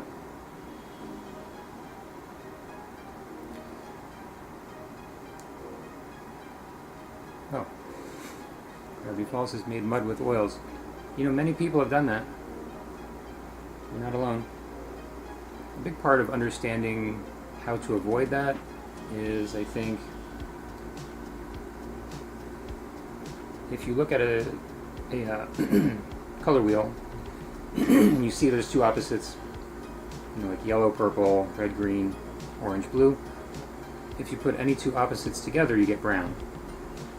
So if you're working with a lot of different colors and you kind of basically get the equivalent of two opposite colors getting put together, if there's enough different colors that are happening and you put them together, and you say you have a little bit of red, blue, and yellow all going together in there, you're probably going to get something that looks brown. So the less pigments that you're using, or the less colors, the better. That'll make it easier to have that not happen as much, but sometimes the issue is just that the colors you're using are really not what you need. Well, this edge is kind of giving me a hard time here. I feel like it's pretty close to where it needs to be, but I just keep on trying to get it lighter, and it's not really doing... I'm going to get a little yellow and just stick it on there and see if that really pushes it up there more. But anyway, for example, with like muddy colors, there was a time when I was in high school and I was mixing red and blue together, and you know, red and blue I knew made purple, but I mixed them together and I got this disgusting, gross, like grayish brown color, and I was like, ugh, what's that? And so then I tried to mix the two colors again, and I got the same color again, and it still wasn't good. And I tried again, and it still wasn't good. So then I asked my art teacher at the time, you know, why is this happening? And she said, well, the orange, there's some orange in the red. It was probably a cadmium yellow light. Sorry, cadmium red light. It was all different cadmiums. So it was probably a cadmium red light I was using, which is a very orangish red. So it's like having a little bit of yellow in there with that red and the blue. And it gave me this gross, you know, basically like mud color. So maybe just an issue of using the wrong colors when you get mud. Yeah, red and green. There's all different ways you can make brown, but you know, in some cases that may be what you want. Some cases it may be just causing a problem. I have to get a different paper towel now because this one is pretty loaded up. Okay, or maybe I'll just flip it. Nope. Okay, hold on.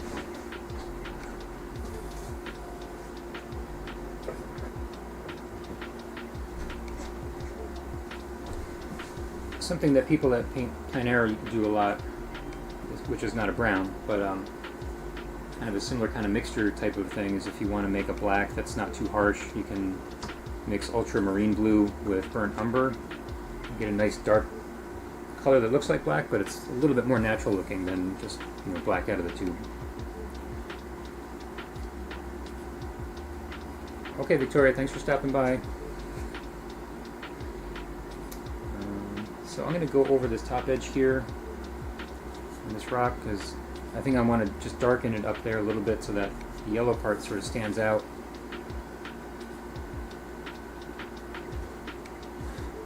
And I'm going to go from above here, getting kind of a reflection from the light, which is not making that easier, but just want to do this very subtly. Just enough to kind of push that rock out so it looks like it's kind of lifted up off of the surface of the, I guess, maybe the floor of the water, whatever, the lake. So I'm going to bring this part down here on the dinosaur skull. Well, that would be kind of cool if that was just like a skull stuck in the side of a rock in the middle of a lake.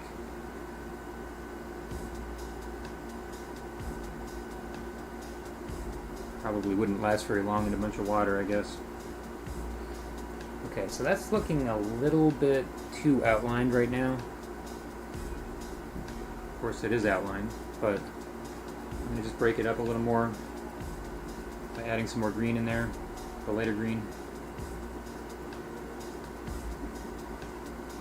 I'm trying to make it look like it's not outlined, just kind of like sneak it in there.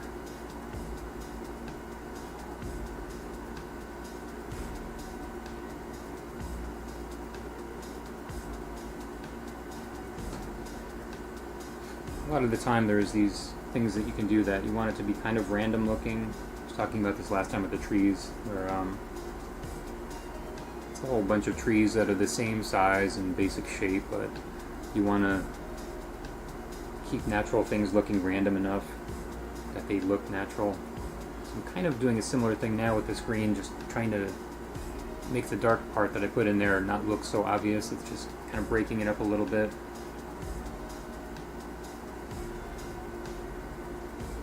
Kind of like the way it looked better before, but I want to make sure that the rock looks like it's standing out enough, so it's one of those cases where I would have been perfectly happy to leave it if not for that, so just was something I think I needed to do. I go over this a little bit more here. I feel like, okay, so I think that's much better. It's still dark enough right on the edge that you don't really even notice it, but I feel like it's kind of doing what I wanted. Okay, so I think looking at what to do next. You know, Gravity Falls, a lot of people get kind of stuck on the idea that they need to go to school to be good, but that's really not always the case. You can be good just learning on your own. School helps, but, you know, you can learn from lots of places. And it's good to keep track of which colors you like. I do that too. I'll take pictures of my palette if it's something that works really well. Well, not very much anymore, but I have done that in the past. I do it sometimes now too. Okay, cool. That's nice you're into art. I feel like art, in whatever form people are kind of into, I feel like when it's missing, you know, I feel like people kind of don't realize it's missing sometimes, and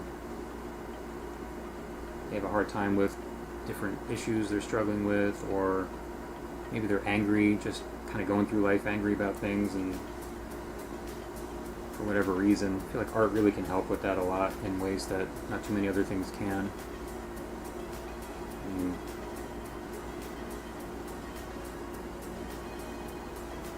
I think if people valued art more in our society, in America, it'd be a better place. But anytime there's budget cuts for a school, you know what the first thing is that's going? You can survive without it, but it's still valuable. Oh, thank you. Gravity Falls. You know, Ethan Hawke, I was just telling somebody recently, I saw a quote from him, how he was talking about art and how important it is, and people think it's not a requirement for life, but you know, when somebody dies that you know, or you're just, you know, depressed, or you know, there's these other different things you're struggling with. You know, sometimes nothing else will kind of make you feel better than just working on some kind of art. So it's interesting how that happens.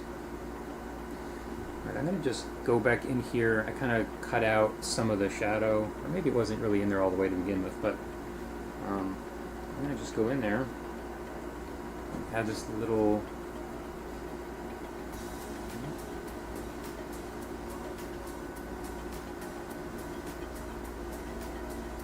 okay. Great. Thanks for watching. Yeah, there's not really a ton of artists on Kick and Twitch, so it's nice when somebody watches and we're not just here all by ourselves. But the gamers and other people that are on there really get a lot more attention, so thanks for supporting.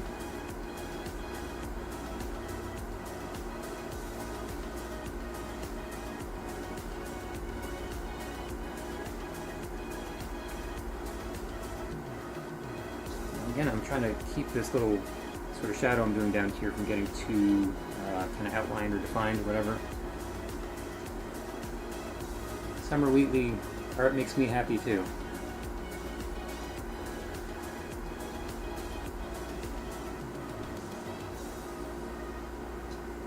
So I might want to just kind of go back over this shadow here just to take some of it out, even though I'm just putting it in.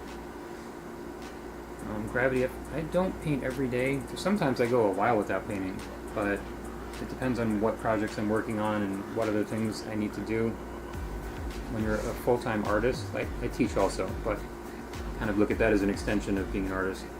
But when you do this full-time, you need to know a lot of things that are not art to support yourself.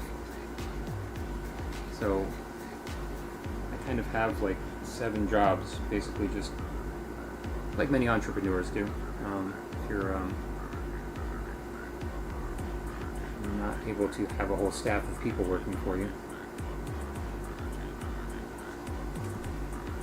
Right now I'm just streaming once a week. I just actually just started this. This is new for me, so I I think this is going to be the time that I'm going to do it each week. And I just figured out a couple things that were not working so good the first time I had gone live. I think they're okay now, as evidenced by the mic issue earlier. So, and I'm going to be getting a new mic, which I ordered and was supposed to be here already. And Amazon told me it was going to be here, but then they also told me, never mind, not yet. So, yeah, this is a newer thing for me also. Now I'm going to just also, look, I'm just noticing here now this little kind of vertical edge down this way. I wasn't really planning on doing this much on these little rock things underneath the water here, but I'm kind of getting into it now. So I'm going to just add, oh, that's too dark. I'm going to wipe off some paint.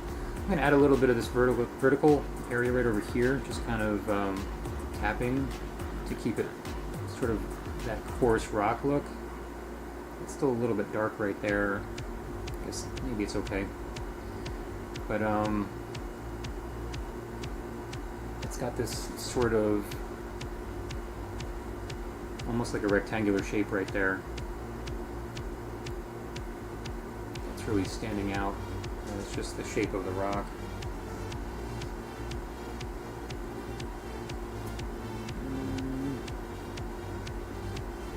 Okay. And then I'm going to just go over this also right here.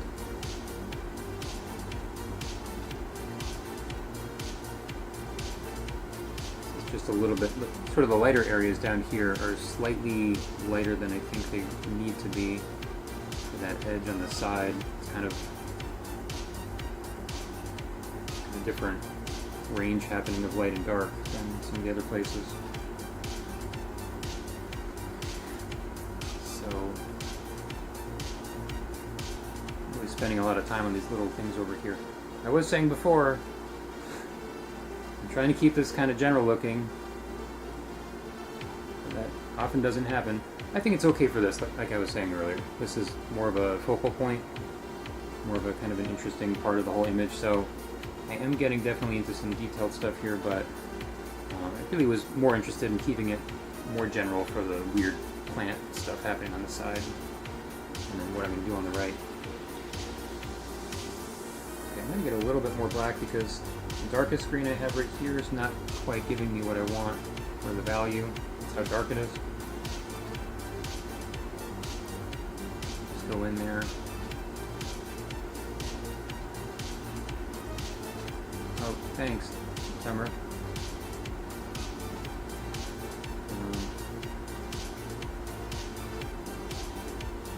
And I'm going to just kind of put this little other crack down here. I don't have that in there at all right now.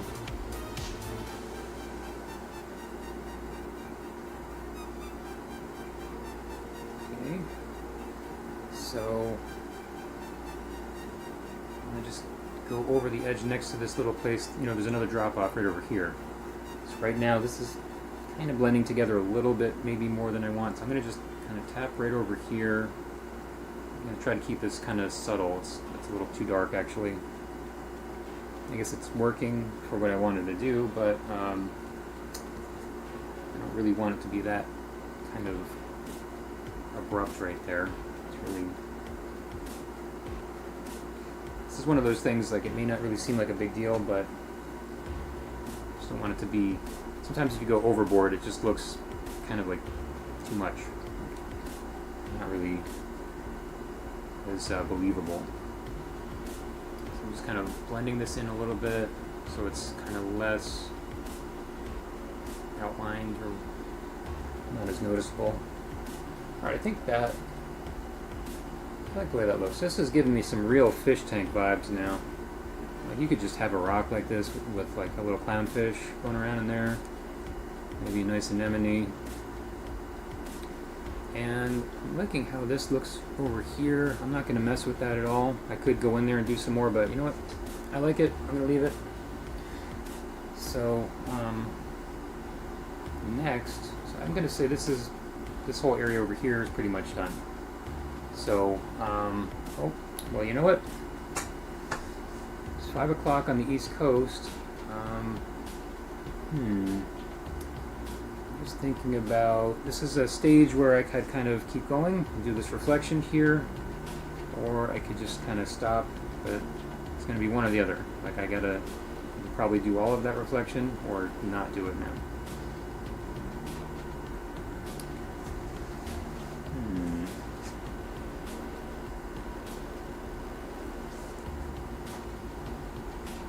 There are cases where it's easier to keep going while something is wet, where you can blend it more. And there's other cases where, you know, it's not as big of a deal if you want to stop. Right, I guess I'm going to just do a little bit more on this reflection here. I'm not sure how much I really need to do on it. So I'm definitely going to make the reflection more general than the actual trees above the water.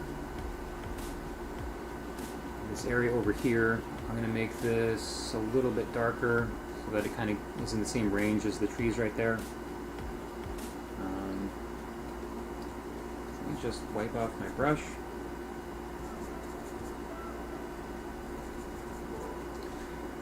I don't know if I really needed to wipe off my brush actually. I'm going to just get some of this dark green and put it in over here.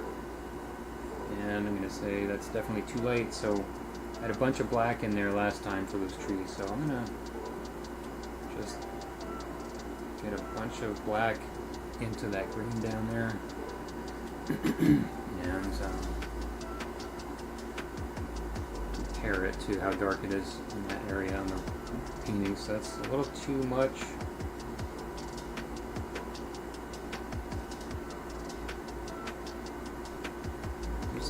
Putting it down just to test it now. I'm not even necessarily going to use all this. I think I might need a little bit more Viridian. So I'm going to get some of that. And just make a little space for it.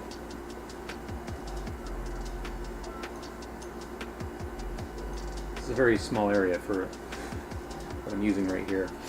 I wanted to keep it in the camera frame as best I could, so I don't normally necessarily take up a lot more space for painting this size. This is 12 by 4 or 12 by 16.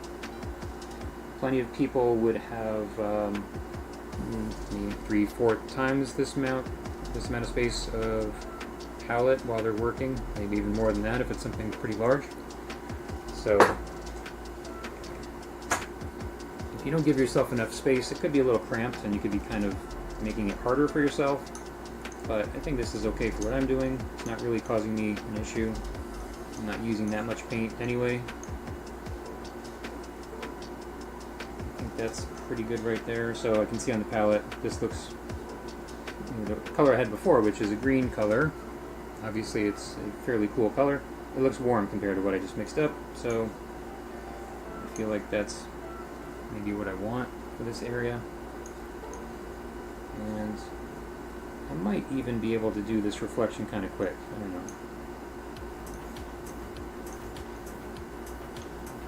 There's a good chance I'm wrong about that. But sometimes I feel like something might go kind of quick.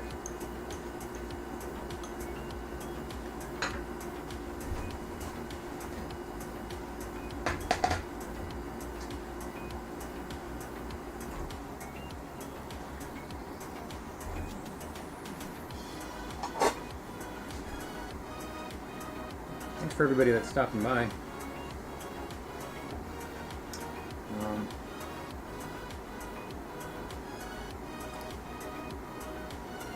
just put this down here. I might need a little more Viridian. It's looking. Let's see here.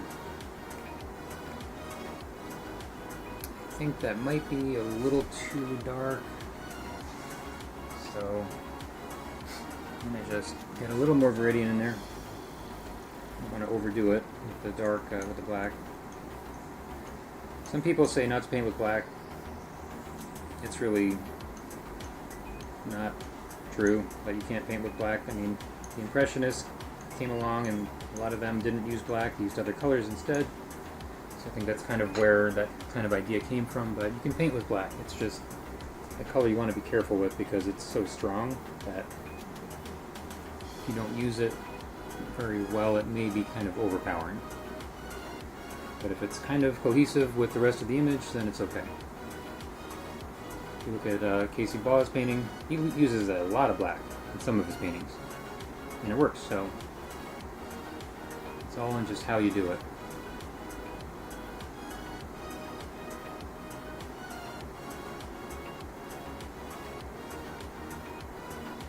And I'm seeing there's this very narrow little kind of like lighter patch in the dark over there, but it's so small I'm not going to bother with it. So I'm going to just go across here, getting a little bit of a reflection on this from my light in the room. It's a reflection on a reflection, so that's kind of annoying, but if I just go to the side, then I can still see it, how it actually looks. Actually, I'm getting a little edge here that I kind of like, sort of separating the trees from the water. I think I actually might go in there and try to do that on purpose. I didn't do it on purpose just now.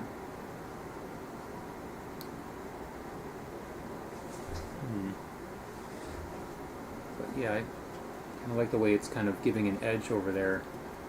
You know what? I can't even tell if that's shadow or if that's... I think it's just more of these plants that are over there. There's a lot more over in this area, and that's why it looks darker, because it's not just reflection. So it looks like maybe there's these little plants over that way, which is making it look really dark.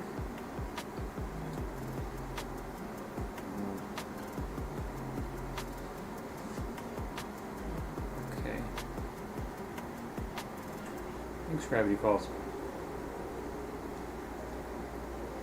There are definitely times that less is more. Sometimes if you paint things in a way where it's not super detailed, it can actually look more realistic, which is sometimes surprising, but I'm not sure if this is a little too bold here. I mean, it's in the reflection, so the color's not always the same. Just like when it gets this dark sometimes, you know what? I'm going to get out the flashlight. No, I'm not. I'm going to just turn on the light. There have been times that I've used a flashlight to look at really dark colors and just hold it there, because you can't really tell in one kind of light space. If it's not bright enough, you can't tell if you need to adjust things sometimes.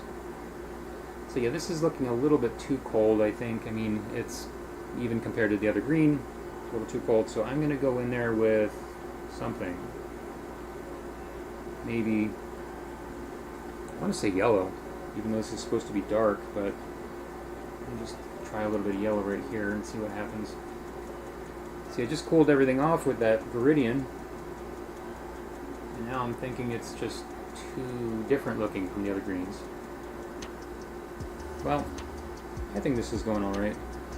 It might not really be showing up on camera because it's so dark, but I'm just changing the color a little bit here.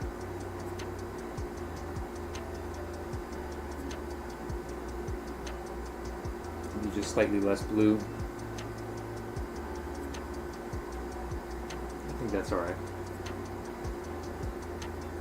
There's a very good chance that no one would ever even know or care about what I'm doing right now, but that's fine.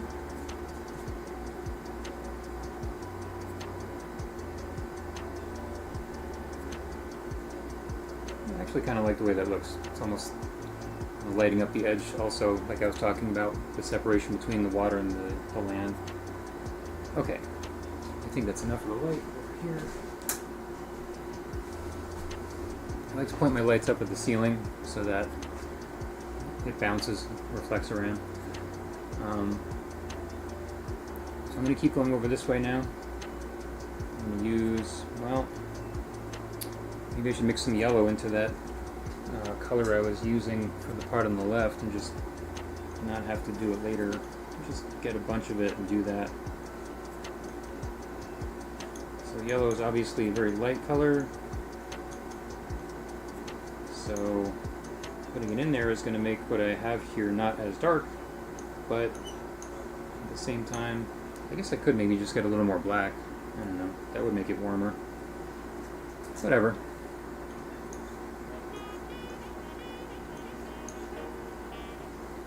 try this out and see how it looks with the yellow mixed in already. It's completely possible. It's gonna look bad. I don't know. I'm gonna still add in the light reflections from the light area above the water, but I don't know. Not sure yet. Kind of liking the irregular way I did the land last time, so I'm going to try to leave that on the bottom, but like a bottom edge for the most part.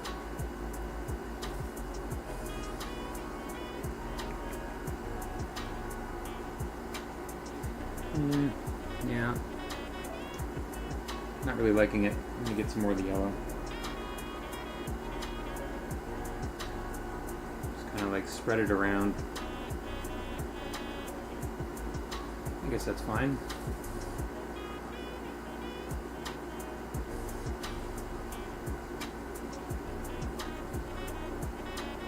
And there's this area underneath here, kind of closer to the rocks, where it looks like there's more of the plant stuff happening down there. So it really makes the whole thing a lot more complicated, because you have two different colors for drastically different colors for the water, and then there's a reflection on top of that. So I don't know if I want to really bother with that or not. I guess I will.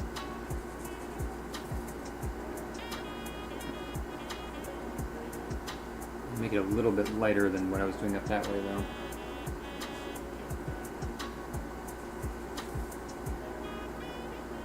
Definitely very horizontal lines there. Maggie, thanks for joining. So, this is maybe a little too warm here, so I'm gonna go get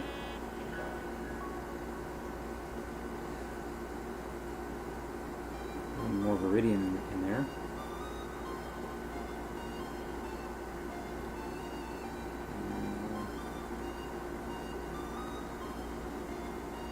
I don't really want to mess around with the rocks too much. Oh, you know, I got to do those little plants on the rocks. I almost forgot about them. So I almost want to leave them out because I like the way the rocks are looking now, but I'll do them. Wouldn't want the plants to feel left out. So I'm going to just go in here. I think I'm going to just stop this little edge here a little bit higher than it actually is in the reference. Maybe I'll have it blend together more or something. Because I can do that if I want.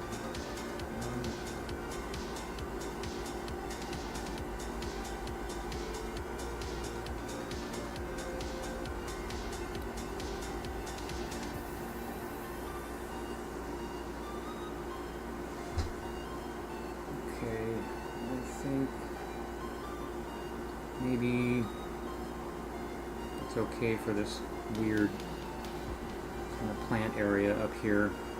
I think it's actually a little bit later than that. Maybe not. I guess it's fine. Alright, and then there's also a little patch out here. I don't know if it really matters enough to bother with it. So I'll just throw it in there. And make it a little bit smaller. Wouldn't want this to look like a boat or something if I just did it too fast and wasn't narrow enough. Of course, if there was a boat over here, I guess it would be alright. Unless you're not allowed to go in there with a boat.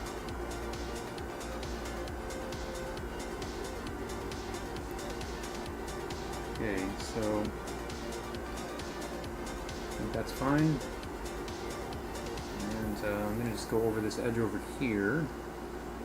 It's got this kind of spike happening on the side where it's going out.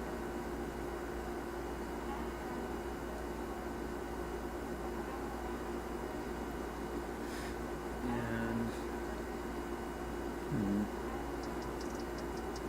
alright, so now I'm going to keep going with the darker reflection area up on the top. So got a bunch of little green patches happening down here now. It's getting hard to tell which one is which, so I could kind of clear it off, but I guess it's okay. I'll know sooner or later if it's the right one. So I'm going to just kind of cover this, well, thinking I was going to just cover this whole thing and then go back over it with the light, sort of highlights reflecting. Just want to make sure that I'm not going to do that and then see all the color is not really what I want. So maybe I will actually do a few of them as I'm going along.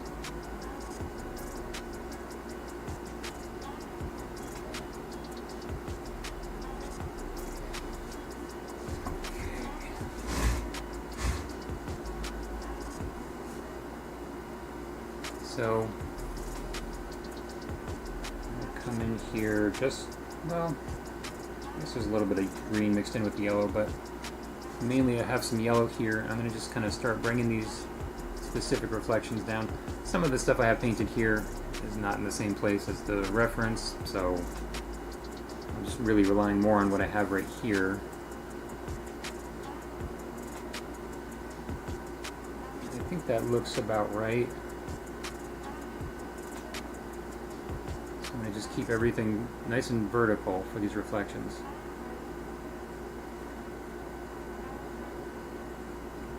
You always want the reflections vertical, directly below whatever is above the water line.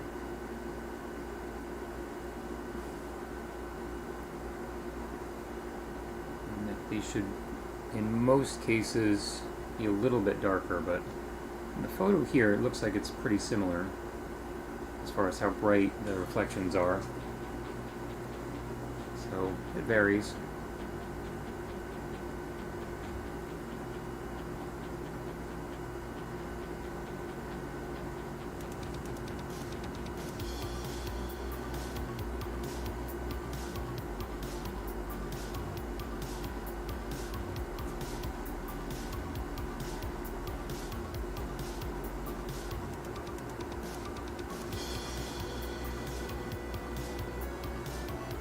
I have this area on the left here I was outlining a little bit extra last time, so I want to just kind of make sure the reflection is like that also, so that it's kind of extra light right there. Really separate this little island on the left.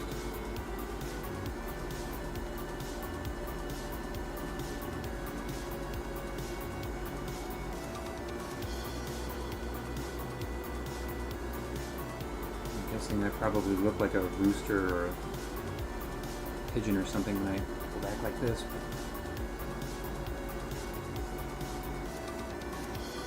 It's good to do that, just to see what's really going on there.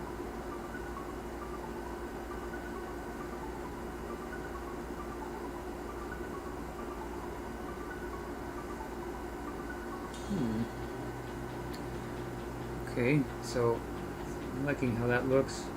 Just gonna give it a little bit more and then keep going to the rest of the whole reflection area there.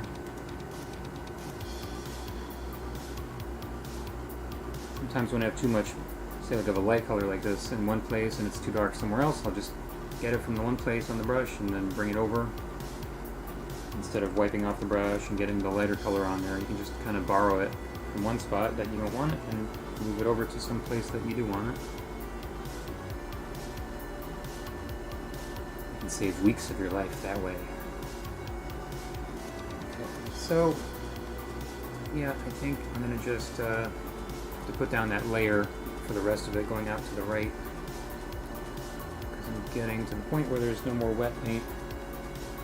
It wouldn't look the same if I didn't put down more wet paint for the rest of it. Nope, it's too late.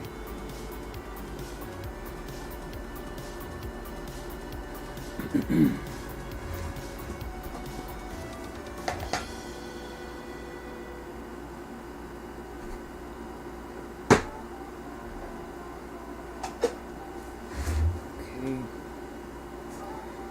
This one reflection right here is a little too sharp. I feel like it's standing out too much, so I'm going to just work it in a little bit more.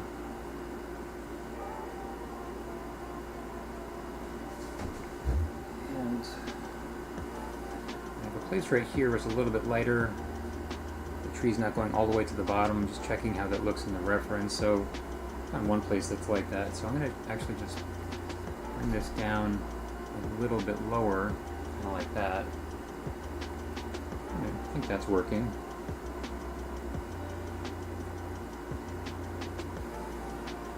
I'm also thinking about, I'm going to be putting a plant here on the rock, so I don't really want to bother doing something that's going to get covered up, but sometimes that happens. If you turn your head and look at this sideways, you can kind of see if things are really reflecting the way they should, like when a butterfly opens up its wings. Alright, so I'm going to go over here on the right and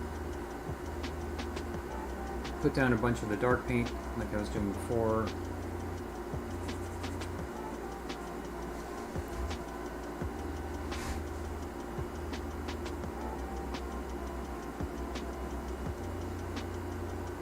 Yeah, the highlights show up in reflections a lot of the time much more than places that are not as bright, especially for a sunny scene like this.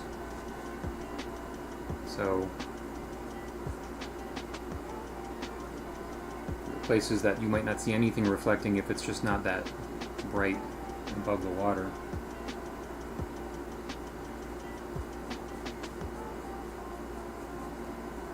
Just working this into that edge there a little bit more. Now there's going to be that blue from the sky or the mountains. Maybe it's the mountains over here reflecting. So I guess it's not going to interfere too much with the reflection. Just put it in like I'm doing for the rest of it. It's one of those things though, if it's just one little area that looks that way, it's a little tricky sometimes to make it not look weird. Or maybe you have to just adjust it just slightly enough that it doesn't really even stand out that much anyway.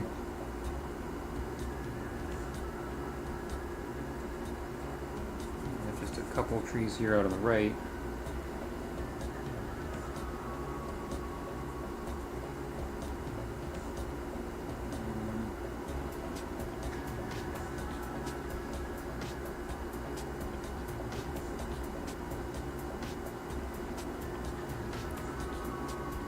Okay, and this is going to be very yellow where it's reflecting that flower field or whatever it is, or wheat or whatever. Not really sure. And I'm going to get more yellow now and go back into more of these specific reflections coming off of the trees. So I'm looking for where there's trees above that are light, big enough that they're going to show up. This is a small one, but it's right on the edge here. Maybe a bush. Maybe a man wearing green crouched over.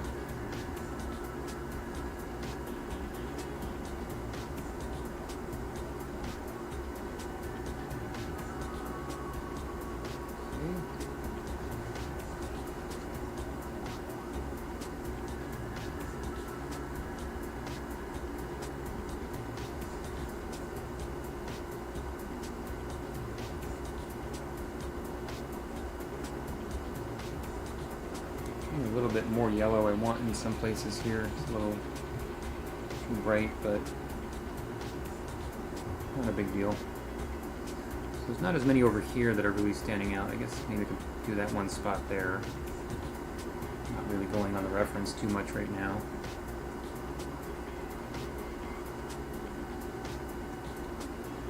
You really get the mirror effect where it's not just lines coming down, it's just kind of the same if the water is nice and perfectly calm. But there's a little bit of rippling going on here.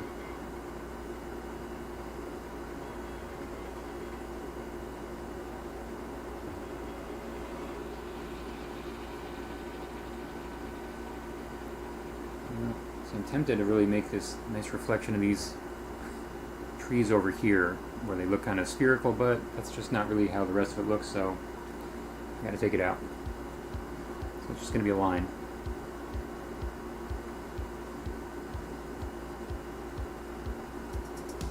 That's what happens when you're not looking at your reference close enough. You start making things up that don't really actually match what you need. Doing that over here too. So like straighten that out a little bit. That's fine. There are sometimes places where you see the water is more calm and then you can see somewhere else the wind is hitting it, so it could be a little different here and there. think I want to just do a little bit right here. This is looking a little sparse.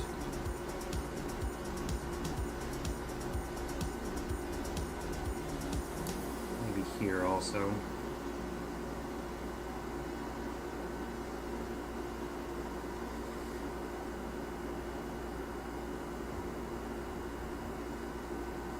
Somebody didn't know why I'm squinting.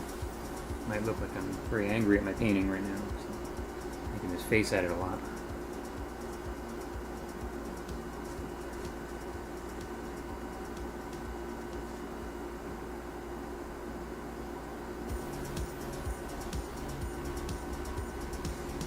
This needs to come over a little bit because it's not directly underneath the left side. Just adjusting that. Getting pretty close to being done for today, I think.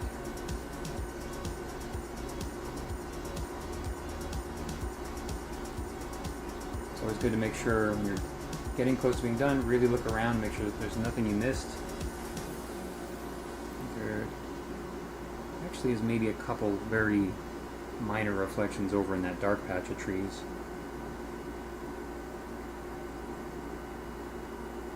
If there is something you missed, you can always adjust it next time, but like I was saying before, it may be a lot more work once the paint's dry. And this part on the right here is kind of a brownish yellow where I painted it.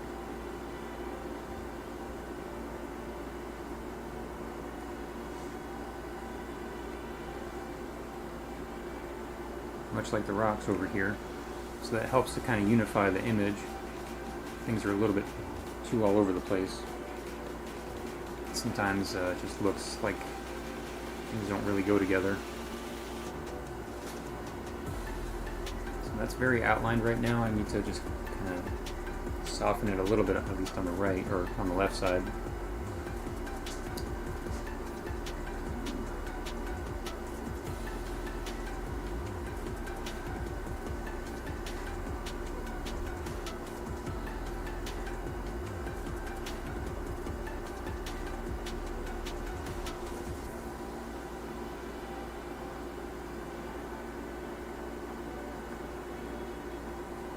And this little part in the bottom here, I'm just going to give that more of a kind of fade out. Actually, that was the way I had it just now in the reference. I didn't even notice that. Oh well, too late. I'm going to add some more green in there actually.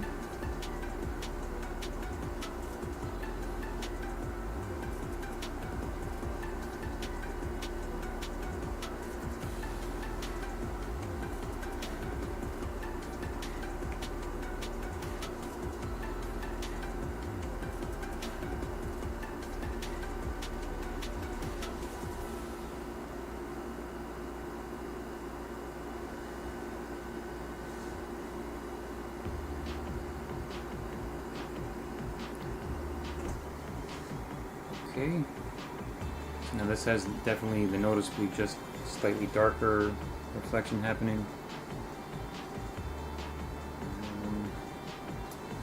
I guess that part on the right there, I've got some of that yellow showing on the top, and then I've also got the tree right at the bottom. I guess I'll put in, this is a part that I adjusted from the reference. It's not actually in there. It's on the edge, so it's not as big of a deal, but I'm going to go in there and just, I guess, add a little bit, kind of blend it. A little bit of a lighter yellowish color. I'm just barely touching the brush against the surface now to kind of get it to mix.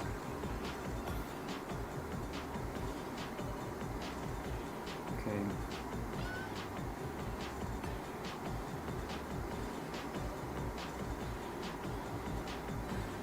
I like this little area on the right.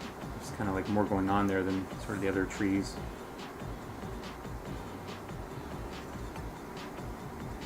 So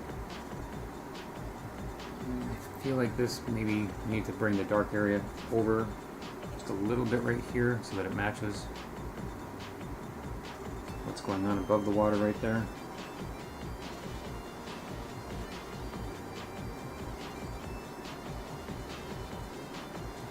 Just a really subtle change here. If you do it too much, it's just going to kind of mess it up. And then fix up the bottom part again.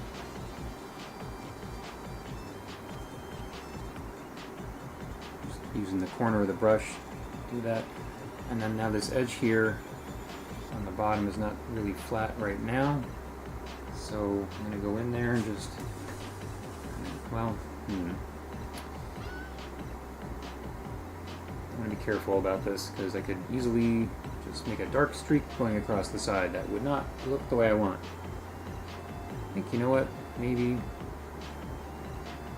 I'm going to go in there with the lighter green actually. Just go over it with this lighter green color. Got some little fibers from my paper towel on my brush. So just go like this. Oh, that's a little too bright. That was a different version of the green. Well, I'll add a little more gradient in there and then try it again. Yeah. Well, that does make it a little trickier.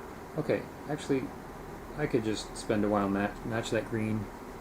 I don't really care about it that much, so I'm going to just go over it with the dark. Like this. A little bit darker than that. It's mixing a little bit with the color that's on there now.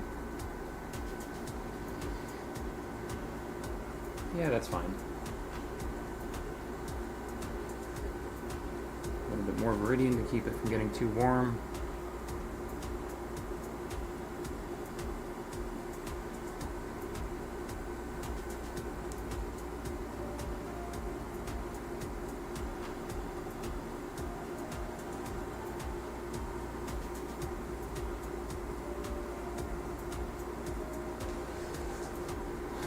Okay, so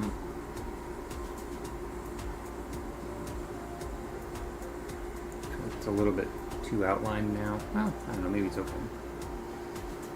Just looking at the reference for it. I'll go over it a little bit with some of the lighter green. It's probably fine. Just to kind of make it less, stand out less.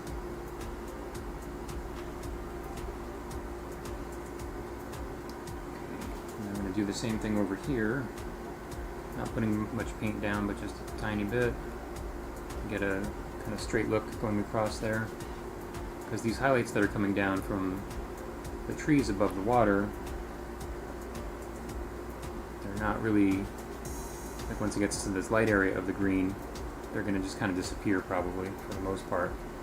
So what I'm seeing in the reference, well actually some of them kind of show up over the darker or the lighter green, but not very much, and most of them don't go down that far. So I'm just kind of going around here and tapping it.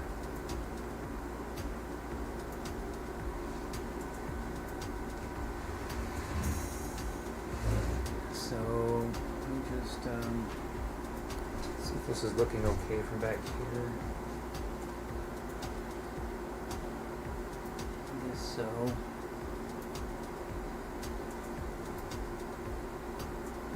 Well, yeah, I don't think I really need to do too much more on there in that spot. So I'm going to just look at this one area again on the left. Maybe I have like this one little bush that's reflecting over there. I'll just put that in just a little spot right here. Of course, that's unfortunately getting rid of the one place I liked. Kind of like separating the land and the water a little bit, but it's okay.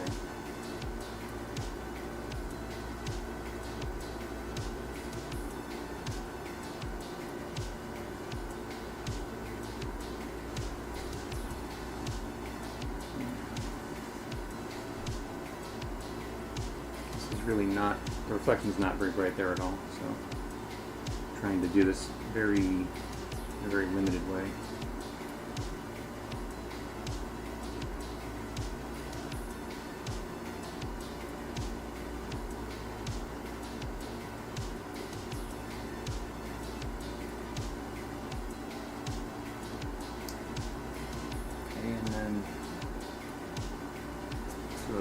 bit right here also. That's really, there's not much there to reflect, but a little bit.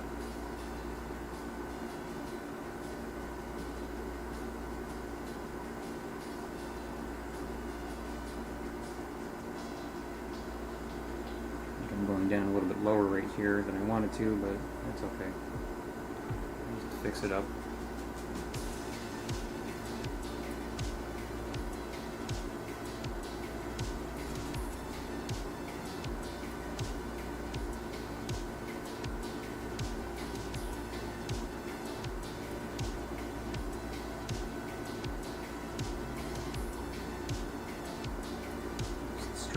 Straightening out the edge right there of the plants that are in the water. And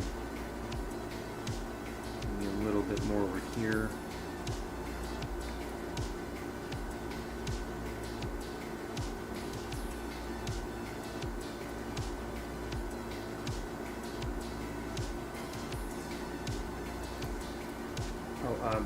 Gravity Falls, the photo is on the screen there. If you look on the bottom left, that's the reference photo I'm using.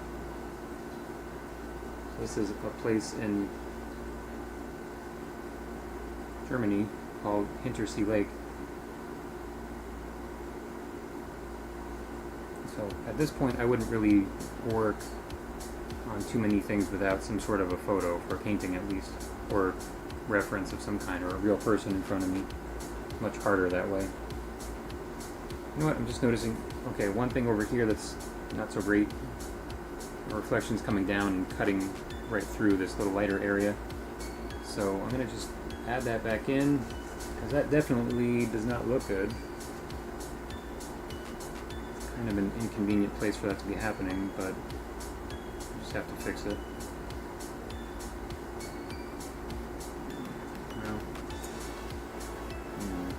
I really like how that looks. And that's how it is in the photo. Yeah, I guess it's okay. I'm going to just kind of like fade it out a little bit. I liked it better before, but it was not, couldn't leave it that way because it looks stupid. Guess that's alright. I'll just soften this edge a little bit here. It's almost like stippling. You know what stippling is when you're drawing. You just make a whole bunch of little dots. It's like you're using the bristles of the brush just to kind of go in there and sort of blend the edge there.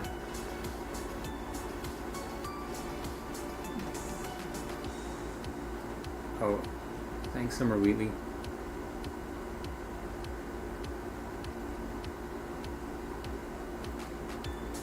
Right. Thinking. Oh, guys, I forgot the plants on the rocks.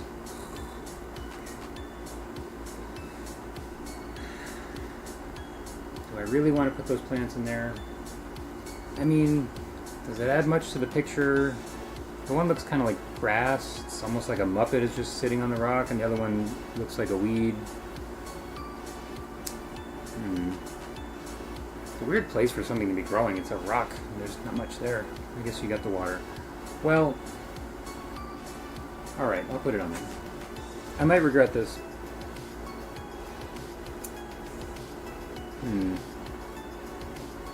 Yeah, well, alright, I'm going to do the one on the right first. Start out with this green here. Try to keep this a little bit more general than the rocks.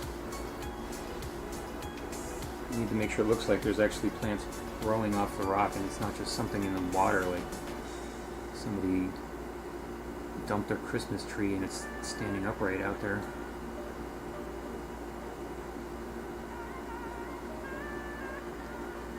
Okay, so I'm going to get a little more yellow here. I'm not really sure how this plant's going to look when I'm done. I'm just kind of like throwing it in there.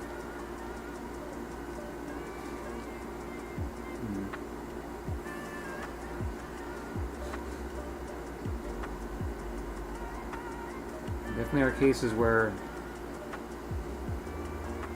I've added things to a painting and then just said, it was better before. So, I don't know, the grass thing, Maybe I'll leave the grass out. I'll just do this one. I mean, that grass might not have been there the year before this picture was taken, so it's not like people are coming back to these rocks every year to enjoy the grass and view them. And say, look, there's the famous rock grass that grows here. I mean, it'd be weird if that was actually a custom, but probably not. I guess this is going alright. I don't know. Not really sold on it yet.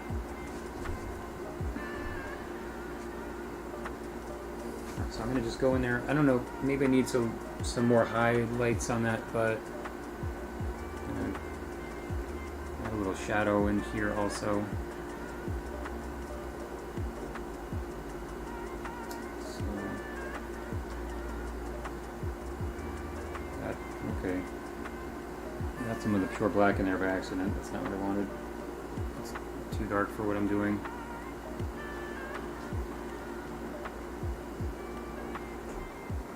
Right, gravity, like The Rock used to say. Now, he didn't really say I do what I want. That was somebody else. That was my roommate in college. The Rock used to say, know your role and shut your mouth. Not that I'm saying that to you. But, as an artist, you can do what you want.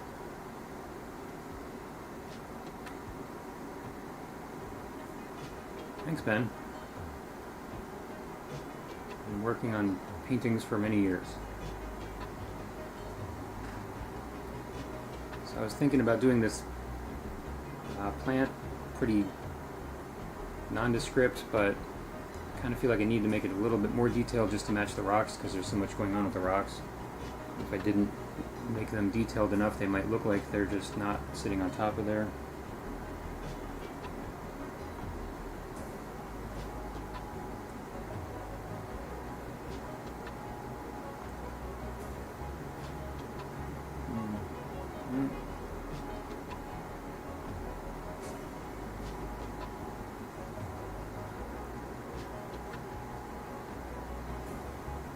So I'm going to fan out the edge a little bit. It's maybe kind of too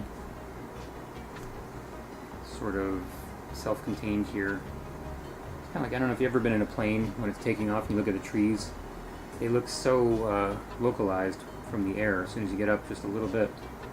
And when you're down on the ground you can see how they're spread out, but they look like little broccolis, like they're just like this little sphere shape as soon as you get like 100 feet up in the air, 200 feet. So I don't want it to be like that now.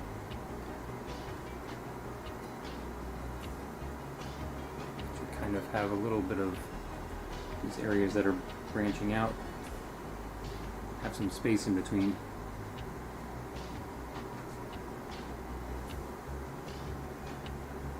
So I think I stuck to my goal of making the plants on the bottom left look not too detailed like I was trying to do. Thank you, Ben. I gotta update my Instagram account. I've been so busy with some things lately. I haven't been posting on it enough lately. So, it's actually, I can't even see what's going on with this thing. Oh, you know what? There's actually a little boat. There's a couple boats way off in the distance. I mean, they're very small. I'm definitely not putting them in there. Yeah, it's like, this plant is getting pretty close to the shore on the other side right there. It's kind of up right around here. I guess that helps with it, just kind of making it look more like sitting up there because it's getting into the darker area a little bit more. So it's standing out more against that. I feel like maybe I want to add a little bit more yellow in there. I might be pushing this a little bit too much here. I'm playing with fire, but I'm going to try to make the yellow just kind of bring out the edge of this plant a little bit more. This is going to be kind of subtle, but yeah, I think that's better actually.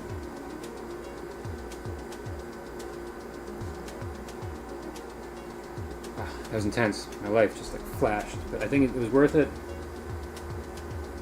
Plant looks like a plant, so that's the goal I had for that.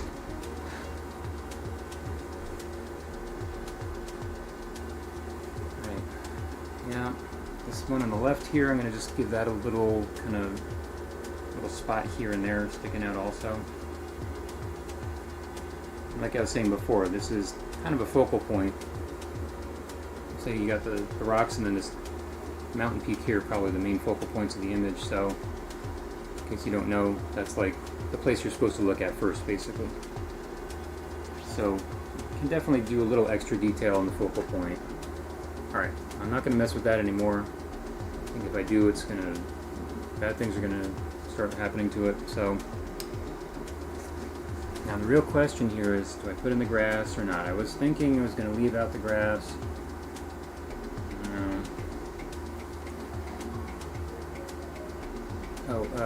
Summer, you can, some people like to learn how to draw before they learn how to paint. Some people just do painting first. That's kind of an open-ended question. So drawing is the basis for painting, so it's easier if you draw first. And something I'm just noticing here is the way I did the reflections down this way of that crop up at the top there. I feel like that's not really actually going down low enough now that I'm really looking at it. Like for how tall this is right here, that should actually be going down more. So I'm going to definitely go in there and adjust that.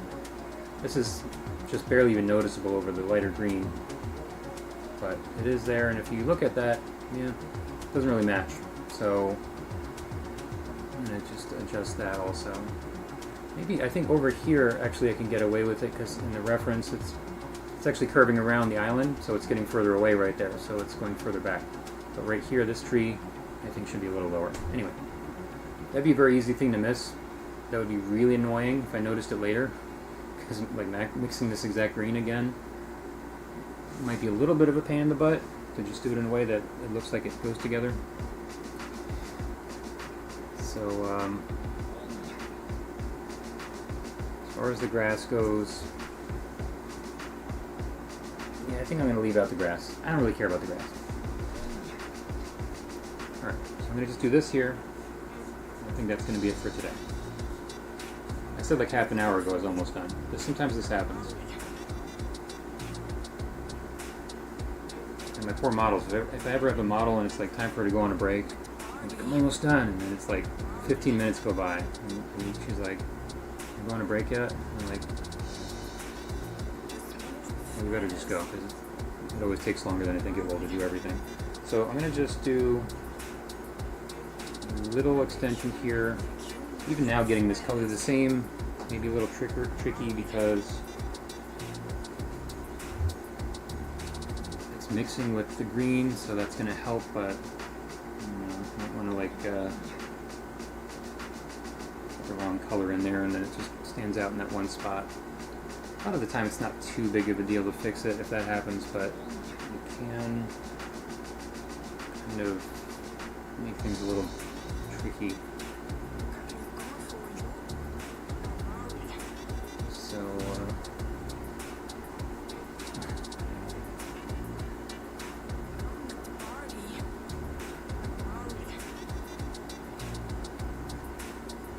Gravity Falls, you haven't had enough yet?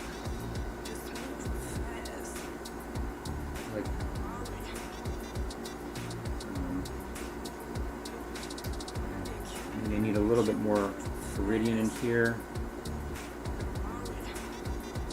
It's really a subtle difference. It's a little bit warm right now, so the iridium's gonna, of course, cool it down. Yeah, I think that's already looking better. Sometimes when there's something wrong with a painting, you might not even consciously realize it, but it just bothers you. It's like, it just doesn't look right. You don't know why. So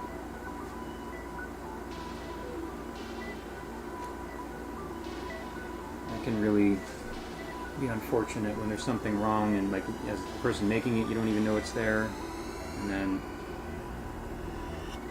people are looking at it later, maybe they kind of like it but there's something that just makes them go, okay, yeah. I remember one time I drew one of my characters back when I was in high school, and I wanted to make a comic book at that point. So she was like doing a jumping kick through the air. I didn't realize it, but I drew her with 2 left feet. few people saw the drawing. They're like, would her foot really be like that? And I was like, yeah, you know, she's just, you know, kicking it out there. You use the heel of the foot, you know, yeah. But then eventually I just noticed it and was like, oh yeah. That's what they're talking about. One of the dangers of not using reference. So, you know, when you have reference, you can see the person has a right foot and a left foot. So that's a bonus. Okay. So now there's some trees here, like you have a few trees right on the edge, and then there's other ones you can see that are like further back. So it's like each one has, like from the base of the tree, that's where the reflection is going to show up in the water. And if you could kind of see them sort of in like an X-ray sort of version of what's happening there, you can see each one. So that's how you can think. Like there's this one place right here where it's coming in more. So it's not the same shape as what's up here, but there's trees that are further back, which it looks like the way this is here. That's probably what's happening. So that makes sense. Alright, so thinking this might be it for today. Just gonna check if there's anything that stands out that I need to fix here. Any like weird stuff going on. I don't think so. So just looking at this one little area right here where it's kind of not completely flat. I think I'm gonna just touch that up a little bit, and then that's gonna be it. It's kind of going like this on the bottom of where the reflections are. Which that difference right there is really a change in the grass, wheat stuff. Kelp? Does kelp grow in freshwater? I don't know if this is a freshwater lake or not. Maybe. Probably not kelp. There are plants in lakes sometimes, though, just kind of growing down there.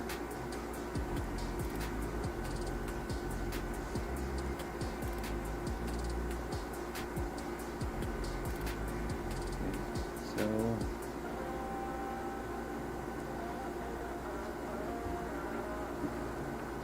know what? I think I'm actually going to emphasize this a little here, a little bit more now that I'm at it. It's sort of blending together in that spot. It looks nice with a little break right there, even if you don't know what it is exactly. It looks like it kind of fits.